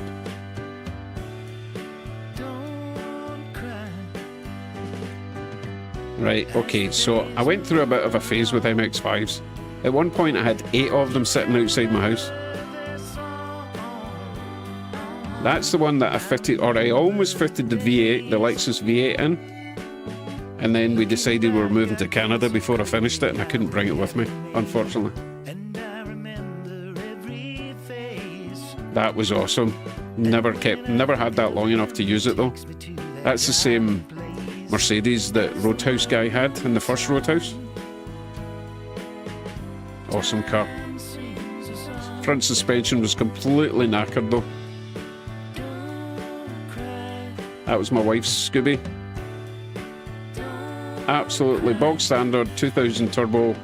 Ran like an absolute dream. So good. The Ruttles, indeed. Let's get rid of that track. It's rubbish. Ah, such a nice car.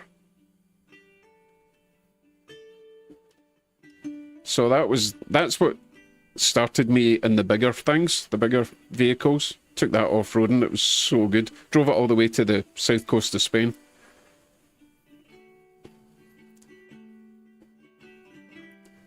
Okay, there's a size comparison. So on the left is the MX-5 engine, on the right is the Lexus V8. Can you believe they actually weighed roughly the same? I know that sounds impossible, but the Lexus engine is all aluminum, whereas the MX-5 engine is cast steel. So I wasn't going to have a problem with weight distribution, you know, because if you put a V8 in a small car, the front's going to be crap and heavy and out of balance.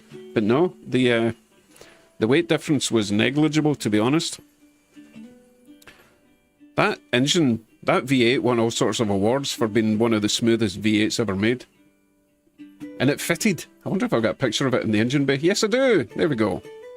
All I had to do, because I had the gearbox and everything, I had a manual conversion that I got from Thailand, I think, because they only came in autos. So I had it all set up. All I had to do was the wiring. And then it was like, yay, we're moving to Canada. I mean, you know, good news, bad news kind of day. Had another one of them. Oh, there we go there again. And yes, the hood did close. Can you believe it?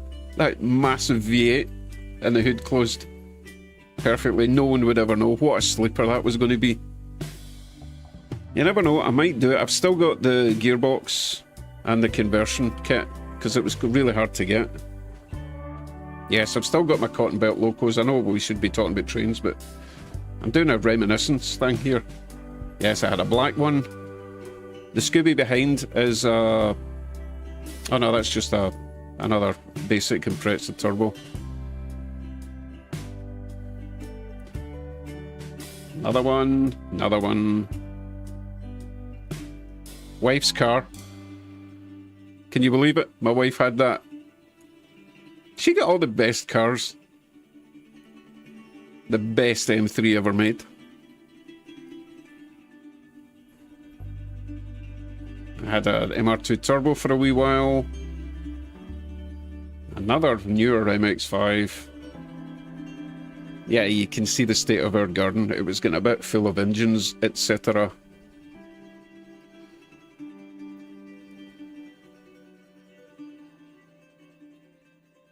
That's not our caravan. We're not that pikey. Oh, this was a beast. Right, let's see if anyone knows what this is. I'll wait.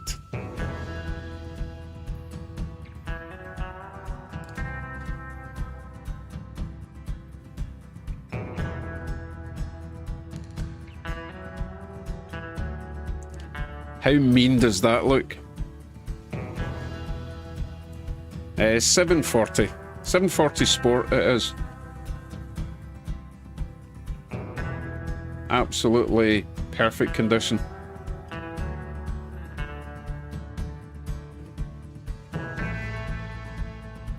No, I don't have them on the layout. Okay, you're not going to believe how cheap this was. So this is a 540 Sport, another V8.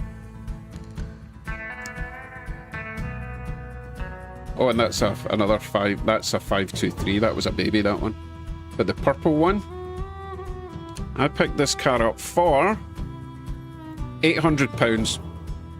£800, immaculate, sought after colour, gorgeous interior. As you can see, absolutely gorgeous. 800 quid. It cost me the price of an MOT to get it legal, and it was just, oh, stunning.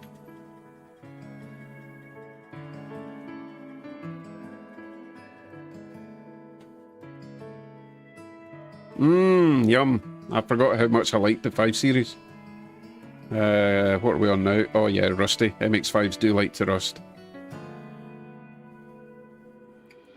And yes, I had one of these as well. A Fiat Coupe Turbo. One of the best front-wheel drive turbo cars I've ever driven.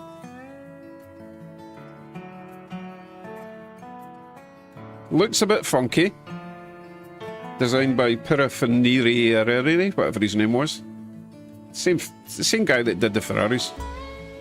They were really good cars, but really weird looking. See, there's so many cars that we got in the UK because we got some American cars, some Australian cars, mostly European cars, but lots of Japanese cars as well. No, I've never had a Lotus. Could not afford a Lotus, and they don't last very long. They're quite breaky. Pininfarina is what I was trying to say. Another Scooby.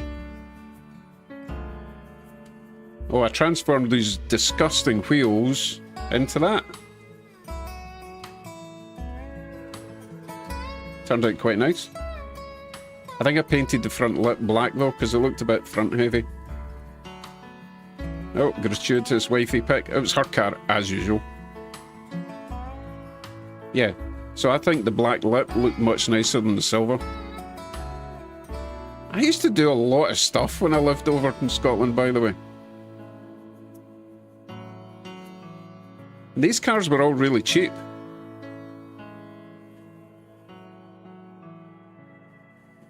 Doggy in the window? What are we talking? Oh, that's Hemi. Oh my goodness, he came with us to Canada. He lasted till he was about 16, 17.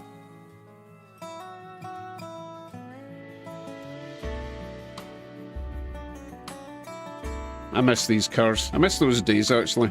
And look at that, a Volvo T5. Any Volvo people out there?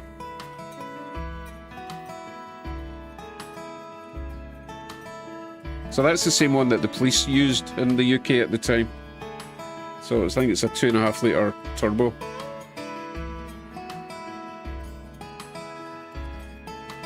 It's a V70 T5, something like that. Yeah, 2.5 turbo. Yes, of course we had an RX-8. Back to the Charger. Valiant Charger it was.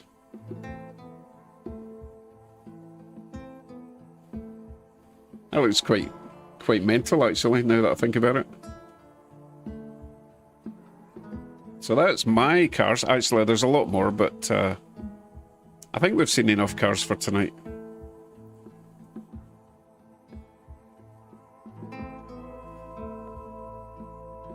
Although,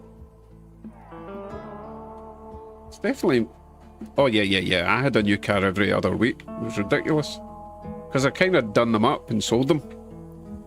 Not because that was my business, I just enjoyed making them look nicer.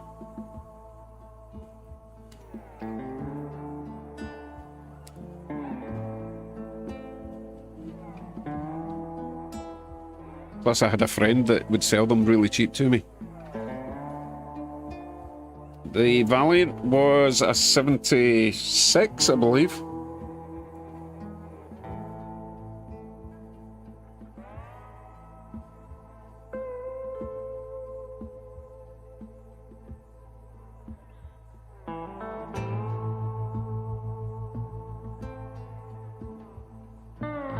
I think I've broken Facebook.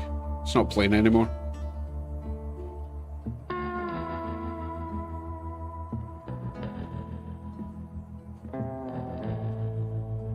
That's very true. If you can fix a car, then anything's fixable, really. If you got the tools, obviously, you need the tools.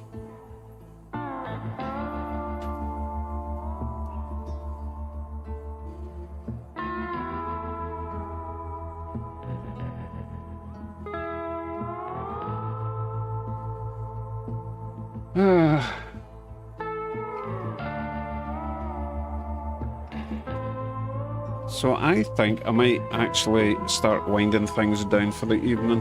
I did what I came to do. I got my ACL all DCC'd, although I need to mess with the lights. And what we'll probably do is we'll do another stream on Tuesday, a bit more trains running. And hopefully I will have the motel where it's supposed to be. And then next Friday, I want to have the N-scale set up. At least a basic track for now, till I decide on the layout it's going to have. Lots to do, but plenty of time to do it. Actually, not got that much time. Well, no, that sounds really ominous, but no, I've got plenty of time. What else am I going to do all day, right?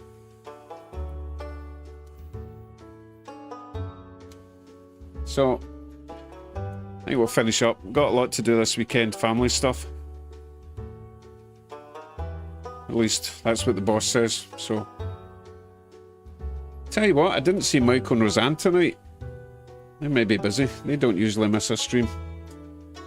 Maybe send him a wee message, see if he's okay.